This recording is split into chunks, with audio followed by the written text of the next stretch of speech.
Chapter 1650. Under the loud roar, Yang Lu seemed to feel better. He then said, I know that you must think that I am useless, but that is only because you have not seen my ability.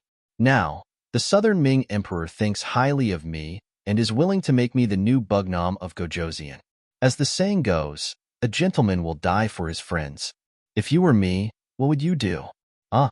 This sentence was not only directed at Yang Qindong, but also at Yang Yang and the others. It was as if he was trying to absolve himself. When a person chose the path of betrayal, it was impossible to say that his heart did not suffer. Thus, they needed to find a reasonable excuse for themselves. This way, their conscience would at least feel better. Yang Lu was currently looking for an excuse for himself. Moreover, he was saying it in a dignified manner. As for whether or not he could convince others, he did not know. However, after saying this, his heart felt much better. After Yang Lu shouted, Chao Jixiang immediately said, That's right. Yang Shuming abandoned the dark for the light and placed righteousness before family. He is a model of a loyal official. For this, the emperor has already issued an imperial edict. He ordered us to capture the traitor Yang Qindong and appoint him as the new Bugnam of Gojoseon to command all matters big and small in Yangxie. Using this opportunity, a golden imperial edict appeared in Chao Jixiang's right hand. He took it out and read in front of everyone, By the will of the heavens, the emperor decrees. The following content was exactly what Chao Jixiang had said. At this moment, Yang Yang, Ba Daojiang, and the Black Cavalry all looked at Yang Lu, who was kneeling on the ground to receive the imperial edict, with eyes that could kill. It is still the same sentence. If looks could kill, Yang Lu would have been cut into pieces. Minister Yang Shunming thanks the emperor for his grace. Long live the emperor. After Chao Jixiang finished reading, Yang Lu stretched out his hands to receive the imperial edict. Then, he kowtowed 3 times to the ground. At this moment, he vividly displayed the image of a servant. Bugnam of Gojoseon, please rise. Chao Jixiang quickly helped Yang Lu up with both hands. Many thanks, Mr. Chao. Yang Lu also repeatedly expressed his gratitude. The two of them displayed an expression of mutual appreciation. Good. Congratulations, Master. Congratulations, Master. Yang Ying, who was standing at the side, also began to flatter Lin Fan. As Yang Lucheng worked for Bugnam of Gojoseon, it was obvious that his status would rise as well. By then, he would be able to do whatever he wanted in Yangxie. In the face of Yang Ying's congratulations, Yang Lu was naturally overjoyed and in high spirits. Just now, he had said a few words to express his excitement. A voice suddenly interrupted him. How unexpected. Even the name has been changed. Yang Shuming, hee, not bad. Looks like you're really made to be a servant. Needless to say, only Yang Qindong could make such a sound. If it was in the past, Yang Lu would have been scared out of his wits when he heard this voice. However, at this moment, with the imperial edict in his hand, it was as if he had really become Bugnam of Gojoseon. At this moment, there was not the slightest bit of fear. On the contrary, when he looked at Yang Qindong who was seated there, he coldly snorted and said, You're just a defeated general. Do you have any objections? Let's not talk about whether I have any objections. However, have you ever thought that with just one imperial edict from Zhu Qizhen, do you think the officials of Yangxie will recognize it and agree to it? Yang Qindong retorted sarcastically. That's right. What you've done is shameful to all the people of the Yang clan. Just you wait. It won't be long before someone comes to take your head. You'll die without a burial ground. Jiang Baoqiang roared with all his might. Seeing that someone still dared to threaten him at this time, Yang Lu couldn't help but laugh loudly. He didn't seem to be angry at all. It was clear that he had already considered this matter. With a wave of his hand, Yang Ying received a radio from the ninja beside him and respectfully handed it to Yang Lu. After receiving the radio, Yang Lu skillfully turned it on and then began to broadcast the contents of the telegram in front of everyone. As he spoke, he also narrated the contents of the telegram. Yang Qindong has already been captured by the Southern Ming's embroidered uniform guards outside of Fuzhou Harbor. Anyone who receives this telegram is to submit a form of surrender to the Southern Ming Empire within 3 to 30 days. This way, you and your family will be safe. The emperor feels that everyone is working hard for the glory of the great Ming Empire and has only been deceived by vile people. Those who surrender are allowed to bring all their family assets and move to the capital of the southern Ming Empire. Those who do not surrender within the time limit will be regarded as traitors of the southern Ming Empire and can be killed by anyone. At the same time, Yang Chendong, Ding Lu of the family of the guilty official Yang Chendong, will be appointed as the new Bugnam of Gojoseon, commanding all of the troops under Yang Xie. In the 34th year of the Orthodox dynasty, Zhu Qizhen of the Ying sect. After speaking, Yang Lu, who had also finished sending the telegram, turned off the radio and laughed heartily. How is it? This telegram has already been sent and can be received by anyone who has a telegram? Do you think that after such a thing has happened, there will still be people coming to find trouble with this prince? Every unit's radio had their own communication codes, but once a telegram was sent, even the Yang Xie's department or the army could receive it. It was easy to imagine what kind of chaos this telegram would cause after it was sent out. This was equivalent to the great Ming Empire's soldiers running to various cities and shouting that the emperor had been captured by the enemy. After the telegram was sent out, Yang Yang, Badeojiang, and the others were naturally infuriated. They hated the fact that they were powerless right now and couldn't do anything even if they wanted to. At this time, on another Level 5 battleship not far away, Telecommunications Director Wang Shan also received the telegram. Although Wang Shan was allowed to follow Yang Chendong, for safety reasons, he didn't board the main ship. Wang Shan also knew that this was the biggest concession the sixth young master could make. Considering that staying on another ship would ensure his safety and control of the situation, he agreed. Now that he saw the telegram, his expression changed greatly, and he instinctively wanted to reply with a coded telegram to explain everything. However, considering Yang Chendong's previous orders, he could only suppress this thought and send out a few secret telegrams. On the main ship, Yang Lu no. Yang Shuming was looking at Yang Chendong with a smug expression. He was looking forward to seeing his former master's panicked expression. It would definitely give him a great sense of satisfaction. Unfortunately, he was destined to be disappointed. This was because Yang Chendong's expression didn't change at all. Instead, he looked at Yang Lu as if he was looking at a clown. What? Is this all you've got? Isn't this enough? Yang Shunming instinctively asked. Do you think you can overturn the heavens when you're here? Come on, you can come in. Following Yang Lu's shout, Kitamura and Yui Suzuki in their marine cold front uniform led a few jonins into the main ship. Bugnam of Gojoseon, how have you been? Do you still recognize us? Clown, you're just a loser. Yang Chendong's expression didn't change at all. Instead, it was filled with disdain, as if he was already prepared for the appearance of these two special jonins. Yang Chendong's expression didn't change, which greatly disappointed Yang Shunming. This was completely different from what he expected. He couldn't help but shout. What? At this time, you still want to be stubborn? You still want to act all high and mighty? Who are you trying to fool? That's right, you're already a prisoner. If you immediately kneel and beg my master, you might be able to suffer less. When Yang Ying saw that Yang Shuming was angry, he took half a step forward and said in a threatening manner, Oh, what do you think I am? Oh right, you're the uncleing that Mo Gue mentioned, right? Haha, I really underestimated you. To think that Yang Lu could get to where he is today, you must have contributed a lot, right? Let me guess, you shouldn't be as simple as Yang Lu's butler. If I'm not wrong, you should be a lackey of the Imperial Secret Service. Your real master should be this Chao Changgong, right? Seeing Yang Ying jump out, Yang Chendong's voice was still filled with disdain. Yang Ying's expression changed constantly as Yang Chendong's words. He didn't expect that this Bugnam of Gojoseon was so powerful that he actually knew his background. However, he didn't know if there was real evidence, or if it was just a casual remark. But no matter what the reason was, he couldn't let him go on. Yang Ying immediately shouted, interrupting Yang Chendong's words. What's wrong? At this time, you still want to drive a wedge between us?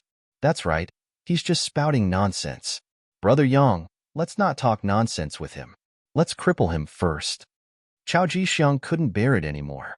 Some secrets couldn't be made public, otherwise, it would affect his future plans. Shut up. Yang Shuming shouted, interrupting Chao Jixiang and Yang Qindong's words. He looked carefully at Yang Qindong and asked, "How do you know all this?" "Haha, not only do I know all this, but I also know that once something happens to me, Yang Xie will become chaotic. When he is no longer as strong as before, they will make a move on you. After all, you are a chess piece. Of course, you will be thrown away." Yang Qindong laughed. This Yang Lu was really stupid. He thought that he could control his own fate, but he didn't know that he was just a puppet that had become another puppet. If Yang Qindong could think of this, Yang Lu naturally knew as well. At this moment, he realized that his own fate was never in his control. He couldn't help but turn around and stare fiercely at Yang Ying. When he noticed the murderous look in Yang Lu's eyes, Yang Ying couldn't help but take 2 steps back. With a nervous expression, he said, "Master, I am already loyal to you.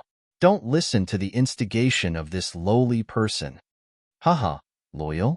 How was the previous Yang Lu disloyal in front of this prince?" Yang Qindong added in a timely manner.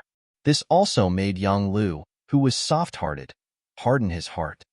"Kitamura, please help me kill him. Don't worry, your country's Princess Junko will be fine. I will definitely rescue her and send her to you." Chapter 1651. Don't. Yang Ying sensed that something was amiss. His expression changed drastically, and he instinctively wanted to dodge to the side. However, a blade flashed, and he realized that he could see his buttocks. Then, Yang Ying, whose head had been chopped off, fell to the ground. He was as dead as a doornail. "Not bad, you're ruthless." Looking at Yang Lu's performance, Yang Qindong praised him. After dealing with Yang Ying, Yang Lu turned to look at Chao Jixiang. Chao Jixiang's face was pale. He was clearly frightened. "Chao Jixiang, I hope this is an accident. I hope there will be a next time." Yang Lu thought for a while and decided not to act. After all, he couldn't leave the support of the Southern Ming Empire. Naturally, he couldn't just kill Chao Jixiang. Chao Jixiang, whose expression had changed drastically and even wanted to shout for Wen Jing to rush in, could not help but let out a long sigh of relief. He knew that this was not because the other party had let go of his plot against him, but because no one could leave each other now. He said gratefully, "Thank you for not killing me, Your Majesty." Chao Jixiang's attitude made Yang Lu very satisfied. He nodded his head lightly and accepted this gratitude. Then, he turned his gaze and looked at Yang Qindong, who was sitting there. Yang Qindong didn't even move a finger. With just a few words, he killed his most trusted butler.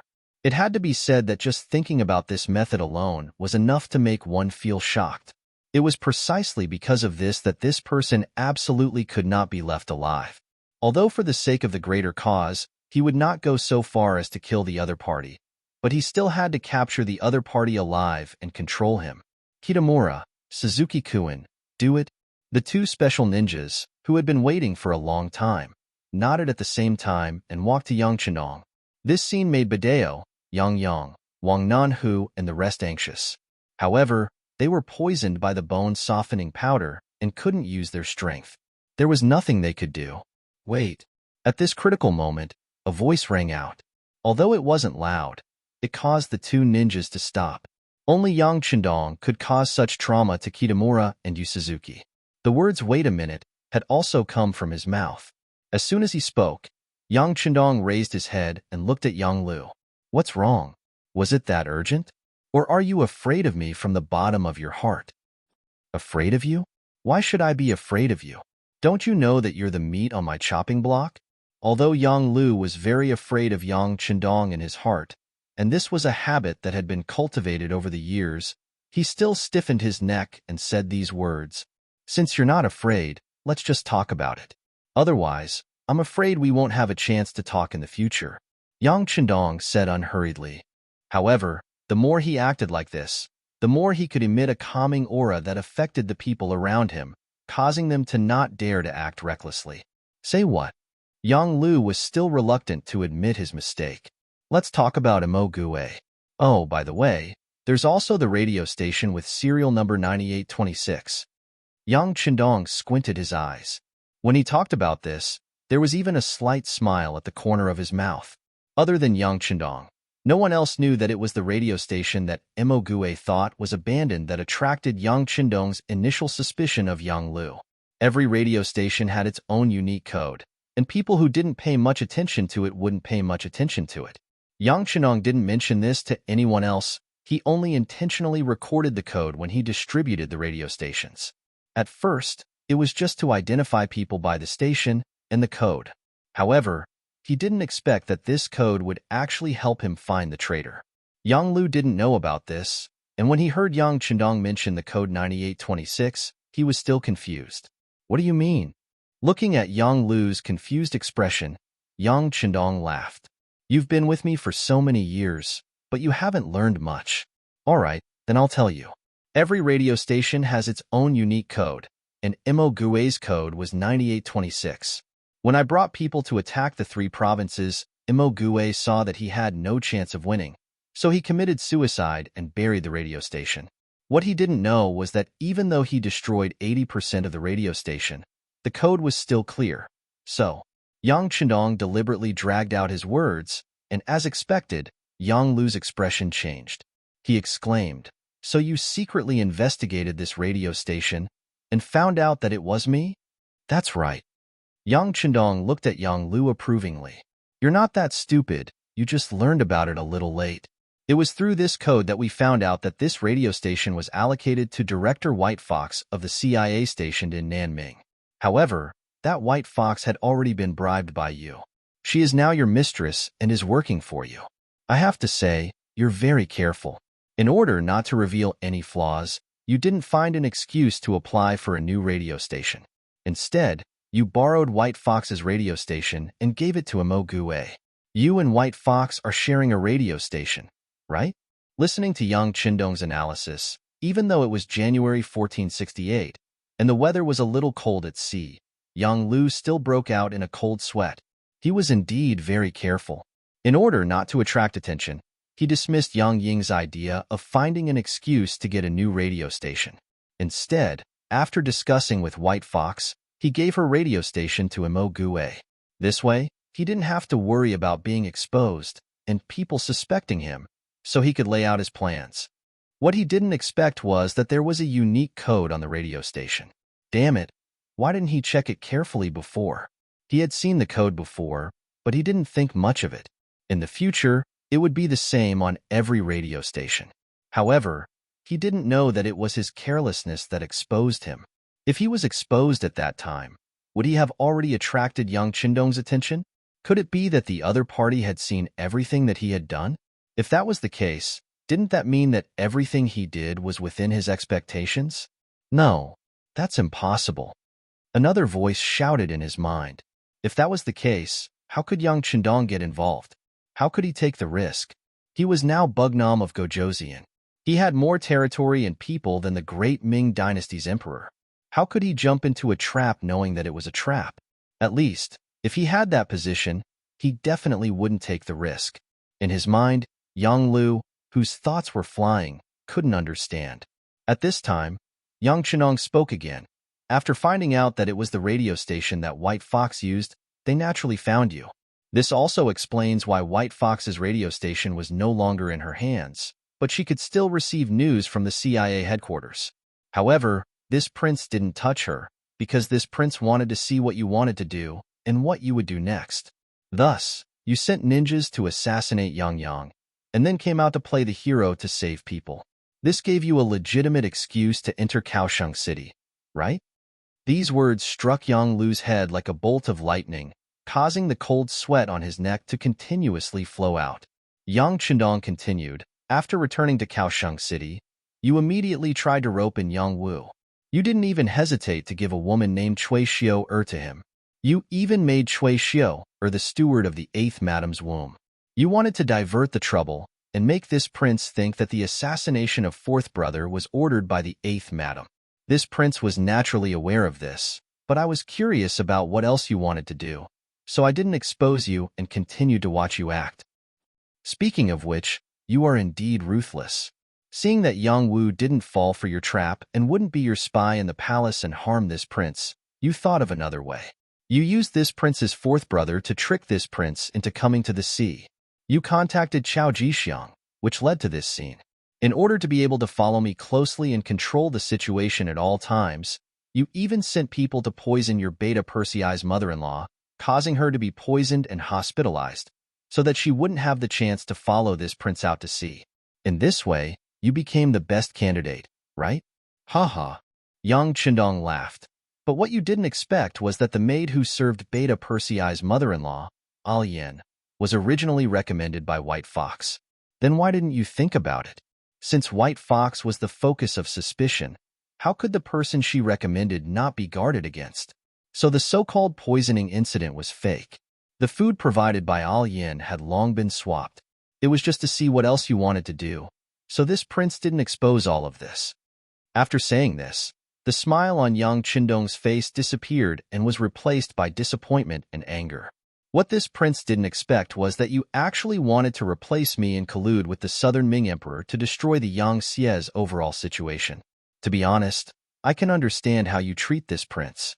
Whether it's because you're jealous or disappointed that you attacked this prince, it's also a reaction of human nature. But who would have thought that you would be so despicable and want to harm the entire Yangtze? Do you know how many people died and how much effort we put in to achieve today's situation? Suddenly, Yang Qindong's voice rose several octaves as he shouted, "What's the difference between you and an animal? Do you think you can still be forgiven by doing this?" Yang Lu, who had long been deranged by this analysis, fell to the ground with a plop. Then, he said with a terrified expression, "No, this is impossible. You can't know everything. This is impossible." Chapter 1652. If you don't want people to know, then don't do it in the first place.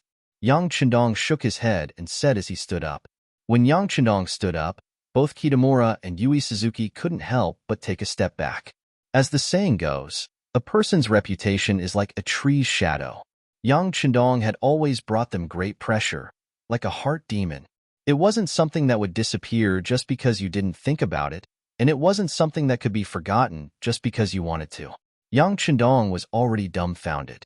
He didn't know what to do with Yang Qindong's analysis. Chao Jixiang also widened his eyes in shock at these words, but he was still rational. Although he knew that things wouldn't go as smoothly as he thought, at least the Yang Qindong in front of him was real. That was the most important thing.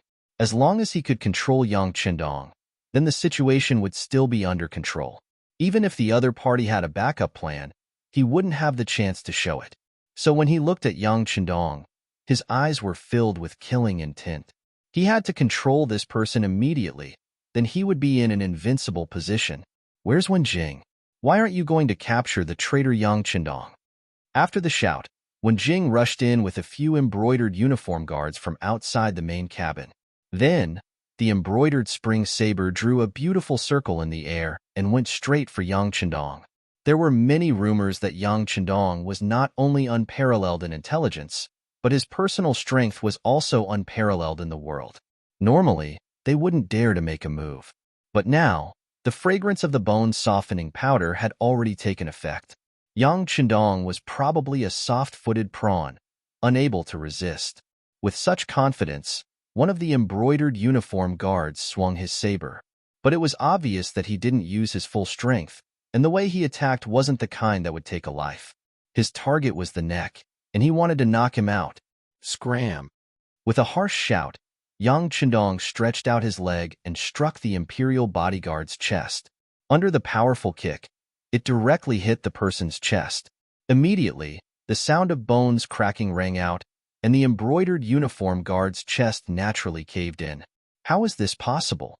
The embroidered uniform guard, who had charged forward quickly but retreated even faster, landed beside Chao Jixiang. Seeing the blood bubbling out of the corners of his mouth, it was obvious that he was breathing in more than he was breathing out. Everyone in the room was so shocked that their eyes widened. Shouldn't he have been poisoned by the bone-softening powder? But why was nothing wrong with him? No one knew that Yang Qindong's biggest secret was in the big warehouse. It was just a bone-softening powder. When he felt it, it was led into the big warehouse and completely digested. How could it be a threat to him? It was because of the big warehouse that Yang Qindong dared to enter the tiger's den with a fearless face. The The reason why he didn't make a move immediately was because he was waiting for the Wolfang's special forces to make a move. After all, he wasn't the only one on the ship. There were also fourth brother Yang Yang, Badao Jiang, and the other black cavalry, as well as the brothers from the Navy's cold front. And just when Yang Chendong kicked the embroidered uniform guard to death, there were sounds of fighting outside the main cabin. Needless to say, the Wolfang special forces had arrived. They had followed Chao Jixiang all the way from the Fuzhou pier. In order to let Yang Chendong boldly carry out his plan, Yang Chendong didn't ask where exactly he would meet Chao Jixiang. He only knew that it wasn't far from the Fuzhou pier. From this information, the Wolfang special forces analyzed that Chao Jixiang would depart from the pier and follow him all the way. It was indeed correct. There were already sounds of fighting outside. Knowing that things weren't going well, Chao Jixiang's face changed as he urged Wen Jin and the others to make a move. At the same time, he pulled the frightened Yang Chendong and said, "There's no time. You must let your ninjas make a move immediately. If we can't control Yang Chendong, we will all die here." "Yes, let's do it now." Yang Lu seemed to have come back to his senses as he shouted at Kitamura and the others. Originally, Kitamura and Suzuki didn't think much of Yang Lu. In their eyes, this person was just lucky to follow a good master. However, if they wanted to develop and even revive the small Japanese province and make it independent into a new Japanese empire, they needed financial support. On this point, Yang Lu happened to be able to satisfy them. In addition, they knew very well that if Yang Chendong didn't die, all their ideas would just be a dream. At this moment, they shouted and pounced on Yang Chendong. He had already reached the Grandmaster level. It was quite difficult to hurt him face to face. Although Wen Jin and the other brocade guards had also practiced martial arts since they were young, their methods were not bad. However, when faced with Yang Chendong, it was still not enough. After a few punches and kicks, the brocade guards were all dead on the ground. Even Wen Jin didn't hurt Yang Chendong at all. Instead, the embroidered spring sword in his hand was snatched away, and he was stabbed in the neck. This time, Yang Chendong used 20% of his strength. After the sharp blade cut through, Wen Jin's head and body moved. A headless body fell at Chao Jixiang's feet, scaring him and making him jump and scream. Although it was true that he was the factory manager of the Southern Ming brocade guards and had killed countless people in his hands. However, that was based on the fact that he was strong and the other party was weak. If they were to talk about martial arts, he was just a eunuch. Even a cold warrior could kill him 4 or 5 times. Now that he saw his trusted aide Wen Jin die in front of him, his expression changed drastically. He instinctively jumped behind Yang Lu. In the main cabin, the death of Wen Jin and the others did not end the battle. When Kitamura and Suzuki Wei rushed towards Yang Chendong from left and right, this was the most exciting part. The blades of 2 ninja swords slashed from left and right, carrying a threatening killing intent. Those who didn't have enough eyes could only see the flash of the blades. As expected of special ninja, their foundation was very good and their strength was not bad. In addition, they didn't have to worry about food and drink in the past few years. As long as they trained wholeheartedly, not only did they recover from their original injuries, but their own strength had also become stronger. Now that the two of them were working together, they had a lot of momentum. The blades flashed, without the slightest bit of fanciness. The first thing they did was to take a person's life. Obviously, they didn't want to capture Yang Chendong alive at all, but to kill him. The 2 blades slashed from left and right, suddenly changing from a slash to a slash. The change in the path was so fast that Amadeo Jiang and the others who were lying on the ground couldn't help but cry out in alarm. Yang Chendong was already prepared to fight back. Although the attacks of the 2 special ninjas were sharp, they weren't really in his eyes. After all, he was already prepared. What he didn't expect was that the other party would change their moves midway, which made his original preparations useless. Seeing that the blade was about to pass through his body, bringing along a piece of flesh and blood, at the critical moment of life and death, Yang Chendong suddenly turned sideways and at the same time pulled in his abdomen. In the next moment, only a pie sound was heard. The ninja blade had already cut open the green robe in front of his body. Ming Fei's blade was almost close to the skin of his abdomen, and he could even feel the coldness of the blade. At the last moment, Yang Chendong relied on his nimble footwork to dodge this fatal blade. Taking advantage of the moment when Kitamura's attack was about to end, he raised his leg and kicked out. As soon as the kick came out, the wind blew. As the saying goes, one can know the power from the sound. Just from the momentum of this kick, one could tell how powerful it was. Kitamura, who was the target of the attack, felt the immense pressure, and with a cry of surprise, he retreated. On the other side, Suzuki Yui, seeing her brother being threatened, wasn't willing to let it go. She suddenly slashed her blade at Yang Chendong, wanting to force him to save her. This slash was quite ferocious. Perhaps even a wooden stake as thick as a bowl would be sliced in half by it. Facing this blade, Yang Chendong's mouth flashed with disdain. Then, his right hand moved forward, and the embroidered spring blade met Yui Suzuki's blade. At the same time, he didn't retract his right leg, and it was still aimed at Kitamura's chest. For a moment, Yang Chendong's body formed a character. His left leg didn't move, and his right leg kicked forward. His entire body leaned back, and the scene looked very beautiful. Clang! The blade collided with the blade, and a crisp sound was heard. When the powerful arm strength was transmitted from the embroidered spring blade to the ninja blade, Yui Suzuki felt her right arm go numb, and she almost gave up her blade and retreated. While forcing Yui Suzuki back, his right leg also landed on Kitamura's chest. However, the opponent had the strength of a special ninja, and his body was abnormally agile. In the end, he still managed to dodge. But even so, the wind from his leg still brushed past Kitamura's chest, tearing his clothes and leaving a bleeding wound on his chest. Just the wind from his leg could cause such damage, making Kitamura and Yui Suzuki speechless. In the past, they only knew that Yang Chendong was very powerful, but no one knew how powerful he was, because no one could really force him to use his full strength. But now, they finally had a clear understanding in their hearts. Such an opponent wasn't someone they could deal with. Because they were on a ship, there was nowhere to retreat. Ninjas were indeed powerful, and they could rely on many things and the surrounding environment to hide themselves and achieve a one-hit kill. But this didn't mean that they weren't afraid of water.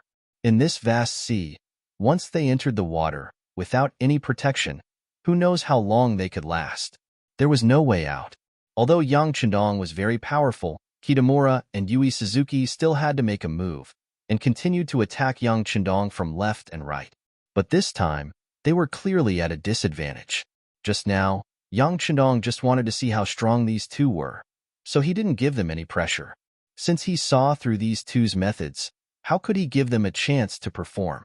Yang Chendong moved. No one saw exactly how he did it. They only saw a figure flash to the side of the north village. Then, a sound of la la entered their ears, and the figure disappeared. Chapter 1653.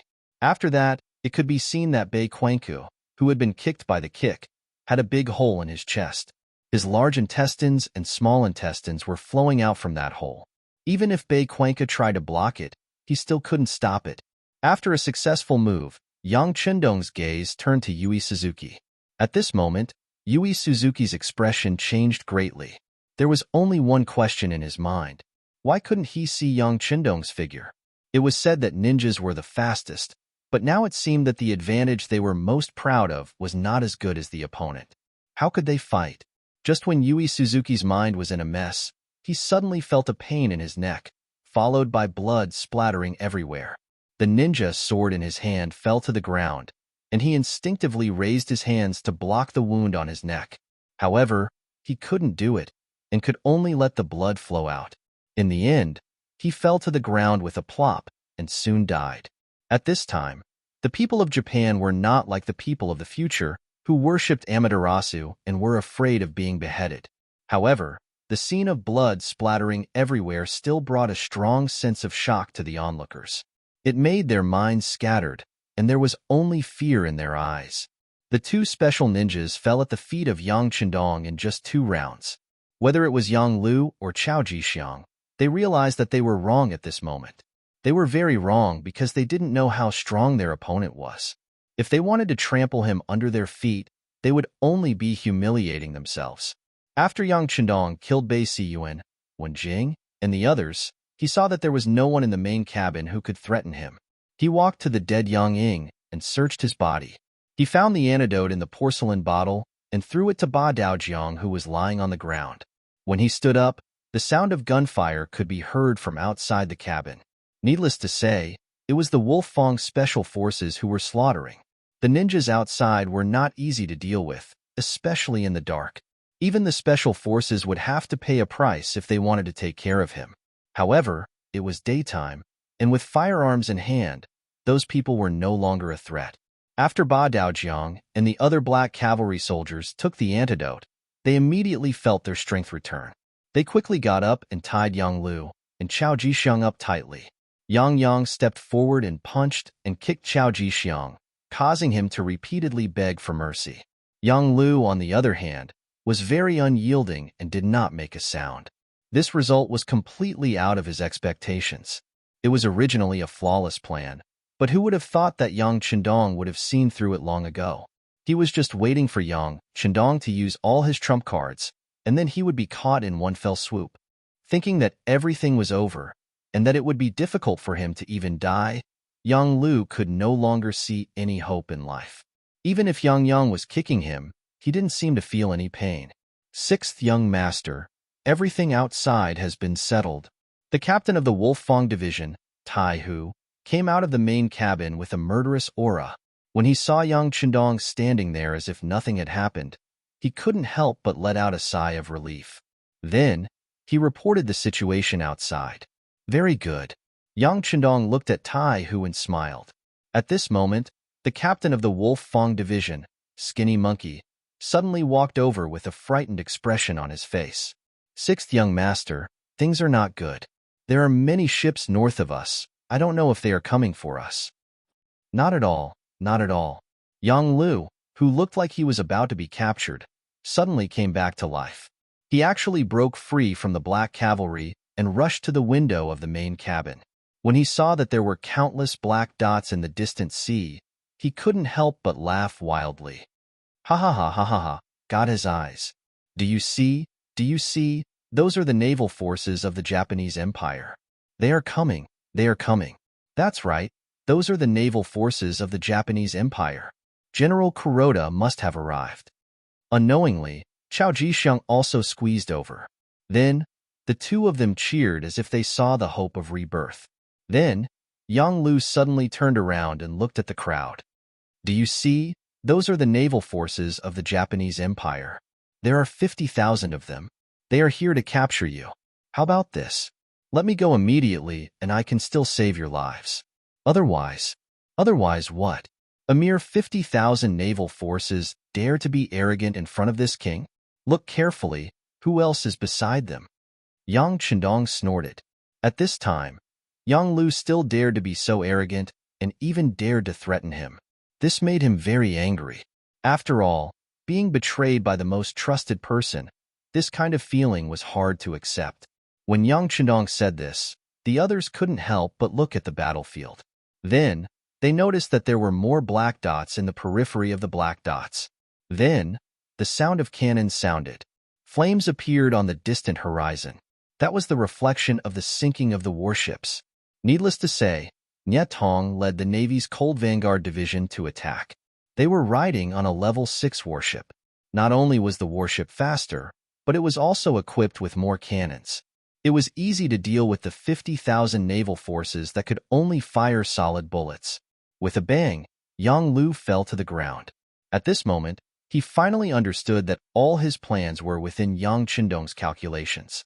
This time, he completely failed. Chao Jixiang was not any better. He sat on the ground with a thump. His face was also ugly. Right now, he was not only worried about his own safety, but also about the negative impact this incident would have on the southern Ming Empire. Bugnam of Gojoseon, Yang Chendong, would not let this matter go and attack the southern Ming Empire? Yang Chendong watched as the Japanese ships sunk one after another. His gaze was calm. To be honest, he didn't know that Kuroda, who had escaped for many years, would appear. He instinctively thought that Yang Lu and Chao Jixiang would have other means, so he made the corresponding preparations. He didn't expect that he would hit the jackpot. This was good, as another problem was solved. Yang Chendong didn't need to worry about the distant naval battle. Just like the Army's 1st Cold Vanguard Division was the Army's teaching team, the Navy's 1st Cold Vanguard Division was also the teaching team of the Navy. They were all left behind to protect the safety of Kiosk City. The only difference was that the 1st Cold Vanguard Division had a more important mission, and that was to not allow any ships from other powers to approach Kiosk City's port without permission. They didn't even let him get close to them. How powerful was this naval force? If they couldn't even deal with the Japanese who had already lost their homes, then they might as well retire and go home to raise their children. In a short while, the other 2 ships had also approached the main ship. Wang Shan led the Black Cavalry and the Cold Vanguard Division onto the main ship. Yang Chendong only glanced at Wang Shan. When he saw the other party nod at him, he knew that the necessary arrangements had been made. He then turned to look at the battalion commander, Wang Nanhu, who was being held down by the Black Cavalry. Speak. What exactly did Yang Lu have on you that made you cooperate with him so much? Your Majesty, I really don't know about Brother Yang Lu. No, Yang Lu will rebel. However, he does have something on me. My real name is Wang Hunan.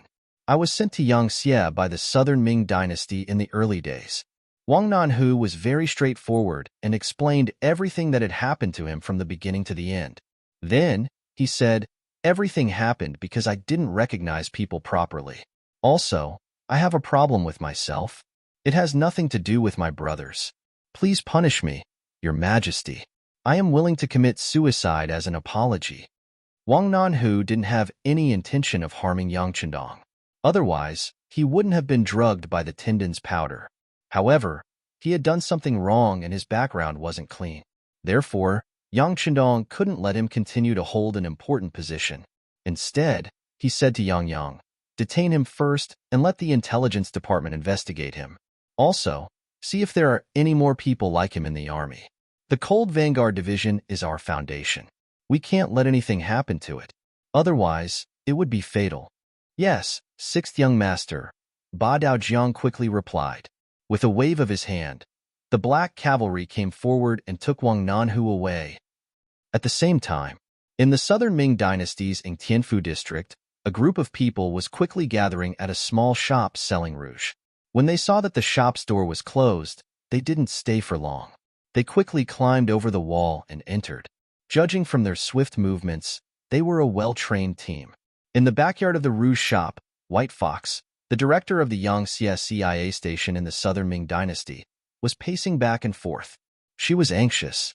This rouge shop was a branch of the CIA. White Fox usually took care of the shop. In reality, she was there to gather information and report back to the CIA headquarters.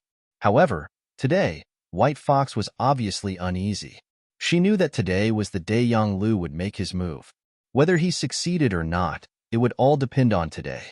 Unfortunately, her radio station, the one with serial number 9826, had been borrowed by Yang Lu. Now, she could only wait for news. Thud thud. Suddenly, a strange sound came from outside the door. It sounded like someone had fallen to the ground. White Fox was capable enough to be the director. When she heard the sound, she immediately shouted, "Who is it? What's going on?"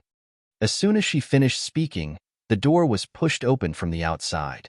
A few unfamiliar men walked into the room, forcing White Fox to take a few steps back. This sudden turn of events gave the White Fox a bad feeling. However, she suppressed the panic in her heart and asked loudly, "Who are you people? This is the Tianfu district. Aren't you afraid that the authorities will send people to arrest you for trespassing?" "All right, Director White Fox. You don't have to pretend anymore. You've committed a crime. Come with us now." A figure walked out. White Fox couldn't help but take a few steps back. Naturally, she recognized that the person who spoke was someone she had met before. Although she did not know his name due to confidentiality regulations, this person had always been by Chief Yang San's side. Now that he was here, it was clear that he was here. Chapter 1654. She knew that something might have happened to Yang Lu. White Fox's expression changed drastically, but it didn't matter. She still had a backer. She shouted loudly, "I'm innocent. Yang Lu forced me to do this. I want to see 7th Madam. I want to see 7th Madam." "You talk too much." The man shook his head lightly. Immediately, The members of the security bureau around him swarmed forward, covered the white fox's mouth, and caught it.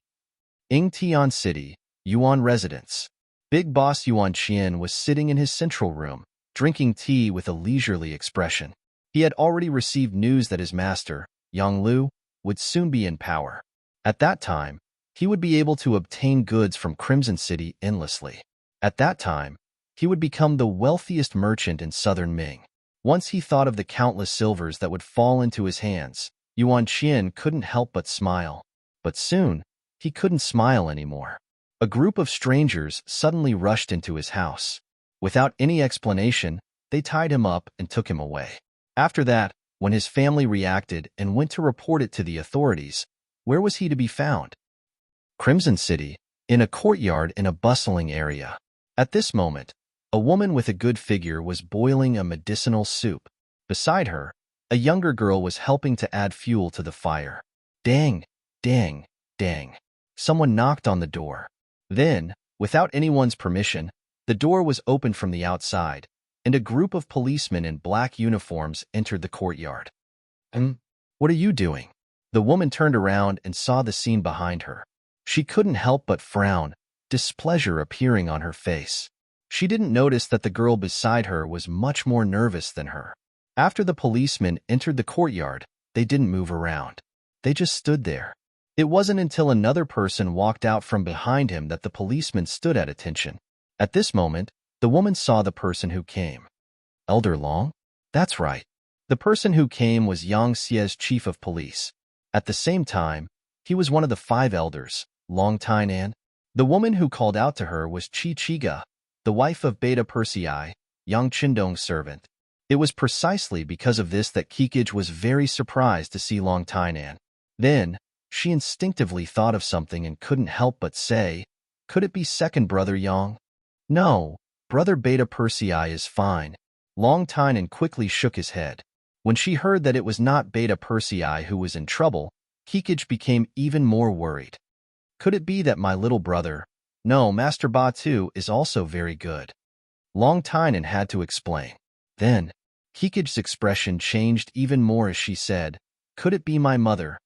No, the other mother is healthy and well. After Long Tainan quickly explained 3 times, he decided to go straight to the point. He pointed at the maid behind Kikij, Alian, and said, Madam Beta Persei, we are here for her. She has a problem. Please allow us to take her away. As for what happens after, Brother Beta Persei will explain it himself. What are you doing? I'm just a weak woman. Master, save me. Alian saw that things were not going well. It was very likely that she was exposed. She quickly screamed and wanted to pull Kikij's hand. The 2 police elites who were already prepared rushed over and held Alian's arm. At the same time, a short dagger fell from their sleeves. It was conceivable that if the police were any slower, Kikij would have become a hostage. What's going on? Alian, what are you trying to do? Kikij obviously saw the problem and asked in surprise. Over the years, she had a husband like Beta Persei and a brother like Batu who was already a teacher. She had already broadened her horizons. How could she not see that Alian was trying to harm her just now? At this time, Alian naturally did not know how to answer her. She could only lower her head. Long Tainan stepped forward and explained, Brother Beta Persei will explain the details later. The task I received was to take this person away. I hope Madam Beta Persei can make things easier. It was because of Kikij's special identity that Long Tainan personally came this time. If it was someone else, a small captain would be enough. Okay, take her away. I'll ask Beta Persei what's going on later. Kikij also knew that they respected her and gave her face. She had to bear with it and nodded in agreement. Kaisen City Palace. When Yang Qindong left the palace and went to the dock, Queen Hu Yin led a group of people to the 8th Madame Junko's bedroom. The sudden arrival of the queen made the maids panic, and they all knelt down to greet her. 8th Madame Junko also came out with little Yang Xian to greet her. Good sister, please get up. You have been wronged. Seeing Junko about to kneel, Hu Yin quickly strode forward and helped her up. Sister, I don't know. Hearing that she had been wronged, Junko's tears almost flowed out. Although Yang Qindong had come to see her more than once during this period, He always came secretly at night and left secretly. The other people in the palace didn't know about it, so she suffered a lot of disdain these days. Now that the queen had appeared here openly, did it mean that she had to clear up her problems at this moment as well? Seeing the hope in Junko's eyes, Hu Yin smiled and nodded. Then, with a wave of her hand, Tomiko appeared from the crowd. The appearance of Tomiko's personal maid, who was also the head maid, immediately attracted a lot of people who didn't know about it. Wasn't Tomiko's problem already dealt with? But now she appeared here, and it seemed that nothing happened. What was going on? Many people didn't understand, but some people knew. For example, Cui Xiu who was kneeling on the ground. At this moment, her eyes were already flustered. She was obviously scared. Capture her. When Tomiko appeared, Hu Yan's voice suddenly became cold. As soon as she finished speaking, a few tall and sturdy maids walked out and came to the side of Cui Xiu who was kneeling on the ground, pressing her down firmly. What are you doing? I want to see fifth brother Yang. I want to see sixth brother Yang. Thinking of the two backing behind her, Cui Xiu couldn't help but shout, You will see them. Take her away. Hu Yan's voice was still cold. In the presence of many maids, Cui Xiu was taken away like this. Then, Hu Yan announced in public that the rumors about 8th Madame Junko's problem were just rumors. Now that it had been investigated, no one was allowed to talk about it anymore, otherwise, the palace would punish them. With the queen's words, all the maids agreed in unison. Tears flowed out of Junko's eyes uncontrollably. She knew that her innocence was finally revealed to the world. On the other side of the palace, a telegram was in little Yang Bo's hand, and a pile of loose telegrams were placed in front of him. They were all asking what to do. Yu Qian, Wan Shaoqian, Shen Yu, Wu Qian, Long Tainan, who had just returned from a mission, and the only military member left in Kikian City, Long Song, all stood in front of little Yang Bo. Everyone looked very nervous. The coded telegram sent by Yang Lu had now spread to all the Yang Xie units and departments with radio stations. Because of this, it caused a huge commotion, especially the army. Now, all the provinces, regions, and forces under the Yang Xie had sent telegrams, asking what was going on. Did something really happen to Bugnam of Gojoseon and so on? The 5 elders also didn't know where Yang Chenong went. They only knew that Bugnam of Gojoseon was no longer in the city after receiving the telegram. After discussing with each other, they came to the palace to see the eldest son, who was also Yang Qindong's designated successor, Yang Bo, to find out what to do. Yang Bo held the coded telegram in his hand, and the words that his father, Yang Qindong, said to him the last time they met appeared in his mind. If you think it's right, just do it. Thinking about Yang Qindong's words, Yang Bo suddenly seemed to have gained confidence. His eyes suddenly opened wide and he asked, How's the situation in Kikian City now? Answering the prince's question, everything is fine. With us here, there won't be any problems. But as time goes by, the one who answered him was the most senior, Yu Qian. It was obvious that they could use their prestige to suppress the situation for a short period of time, but if something really happened to Yang Qindong, then it would be hard to say. What about the army? This time, Yang Bo looked at the only member at home, Lung Song. Lung Song, who had been promoted to first-rank general, immediately saluted and answered, The soldiers in Kikian City are fine. Although there are some emotions, they are stable. But many generals outside have sent telegrams, asking what's going on. If time goes by, Lung Song didn't say much after that. However, everyone could understand what he meant. The army wasn't like the army. There was a saying, when a general is outside, he can't give orders. If Yang Qindong wasn't prepared and something happened to him, then the other forces would inevitably try to rope him in. Some ambitious generals might even reveal their confidence. If that was the case, then who knows what would happen? Yang Bo nodded after hearing this. Although he was only 11 years old, his experience since young made him more mature than his peers. Not to mention, when he was free, Yang Qindong would bring him to deal with all kinds of things.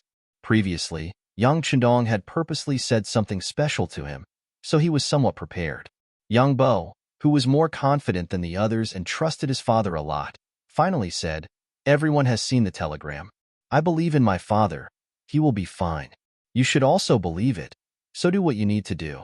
At the same time, We also need to pay special attention to the reactions of the people below, especially those generals who hold great power. Immediately have the intelligence departments in various places take action and keep an eye on their every move. Also, my father will be fine. We must believe that even if something happens to my father, I will still be here. Don't worry about anything, understand? Chapter 1655. The last sentence was intentionally raised in volume. When Yu Qian and the others heard it, they couldn't help but breathe a sigh of relief. Yes, isn't Crown Prince Chong here? Yang Chendong had already appointed an heir when he was still alive, so Yang Xie had someone to inherit her position. The main thing was that her strength was still there. If that was the case, what was there to be afraid of? Even if someone really had other ideas, they could just go back and deal with them one by one. As long as Yang Xie's main strength was still there, how chaotic could the outside world be? After figuring this out, they immediately cupped their fists and saluted. Yes, we will follow Crown Prince Chang's orders. Above the sea, several warships finally gathered together, and then several people walked out of each ship and gathered on one ship. They went straight to Yang Chendong's level 5 warship in the distance. If someone was on this ship, they would definitely cry out in surprise after seeing the people on this ship. There were even some young Yang Xie women here who couldn't help but scream in admiration because the people standing on this ship were Tiger's Mane, Beta Persei, Yang San, Yang Si, and Yang Wu. Because of work and the growing strength of Yang Xie, these people who were trusted by Yang Chendong the most haven't gathered together for more than 10 years. This time, they did receive a secret message and gathered at the sea. When they first came here, Tiger's Mane, Beta Persei, and Yang Si were all confused. They didn't understand why they had to gather at the sea. After all, each of them had a lot of important things to deal with. Yang Wu had a slight feeling, but he wasn't very sure. The one who knew what was going on the most was Yang San, the director of the security bureau, so everyone's eyes fell on him, trying to figure it out. If it was before, Yang San wouldn't talk nonsense, nor would he dare to. But now, he knew that the truth should be out, and he could also reveal the mystery to his closest brothers. Brothers, this is what happened. As Yang San recounted what had happened to Yang Lu, all the furnishings in the main cabin were smashed clean in a short period of time. The old men were furious. They had all started when the young master was still a nobody, and had followed him step by step until today. Now, they could have whatever they wanted. In the entire Yang Xie, they also had a high status that no one else could compare to. Even though none of them, including Tiger's Man, had entered the cabinet, in reality, their power was not below any of the cabinet elders. To put it in a slightly exaggerated manner, once they expressed their views on a certain matter, even the cabinet elders would think about it carefully. Who gave him such a result? Who was the one who gave him such influence? There was no need to say more. Everyone was well aware of it. As long as they continued to work hard, one could imagine what kind of glory they would have in the future. Even their descendants would benefit endlessly. They were the young master's servants, the most trusted kind. Logically speaking, anyone could betray him, but they would never do so.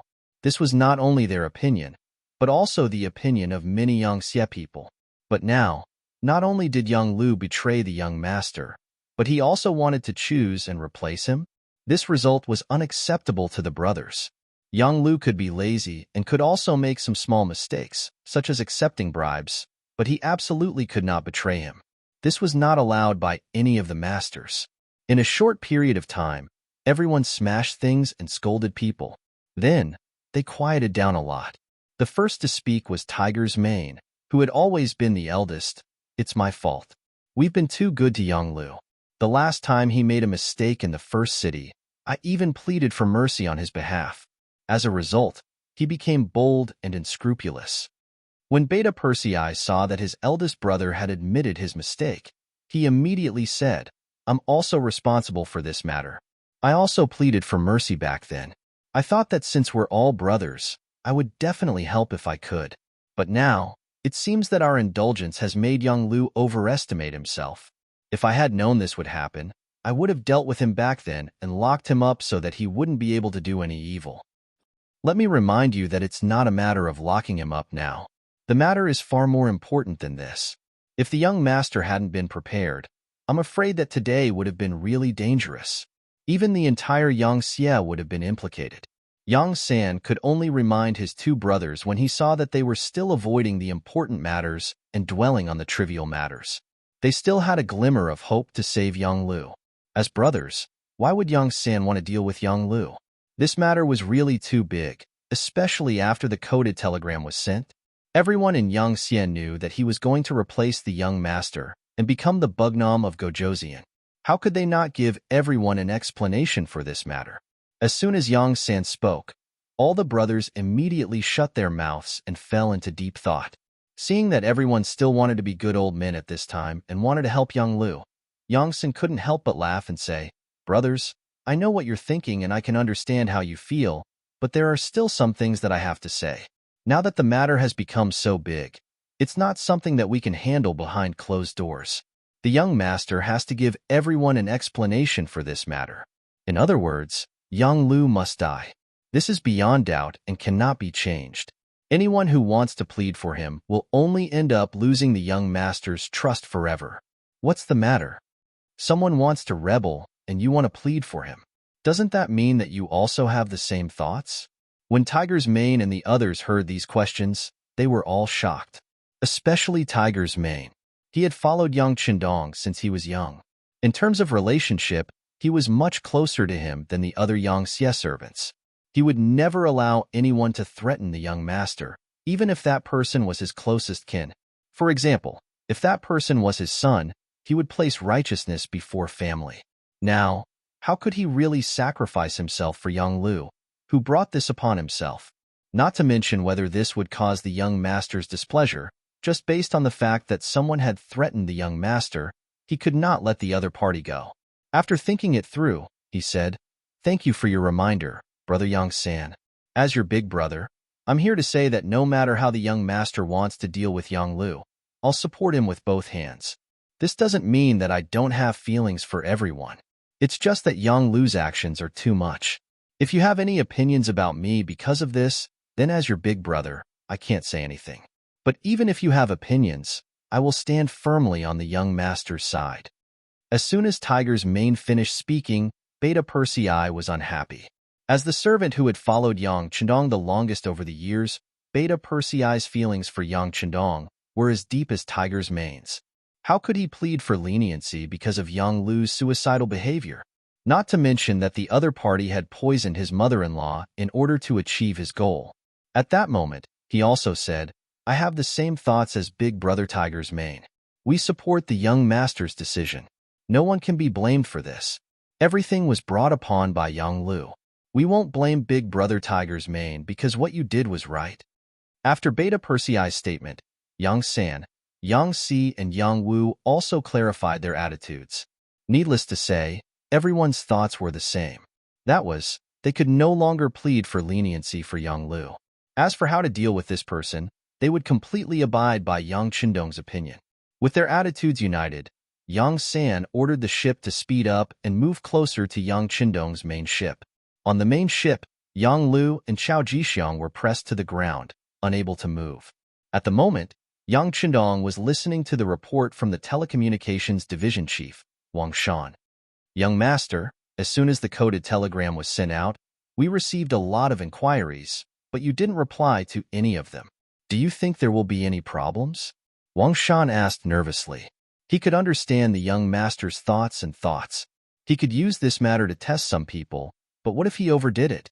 If there was a problem with Yang Xie's situation, the gains would not make up for the losses. "What? Do you have doubts about the young master's judgment of people?" Yang Qindong said with a smile. But as soon as he finished speaking, he felt something. He glanced at Yang Lu, who was kneeling on the ground, and shut his mouth.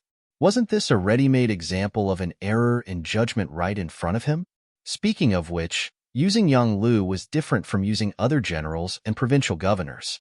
Yang Lu was a servant of the Yang family. He was used because of his good performance in the past.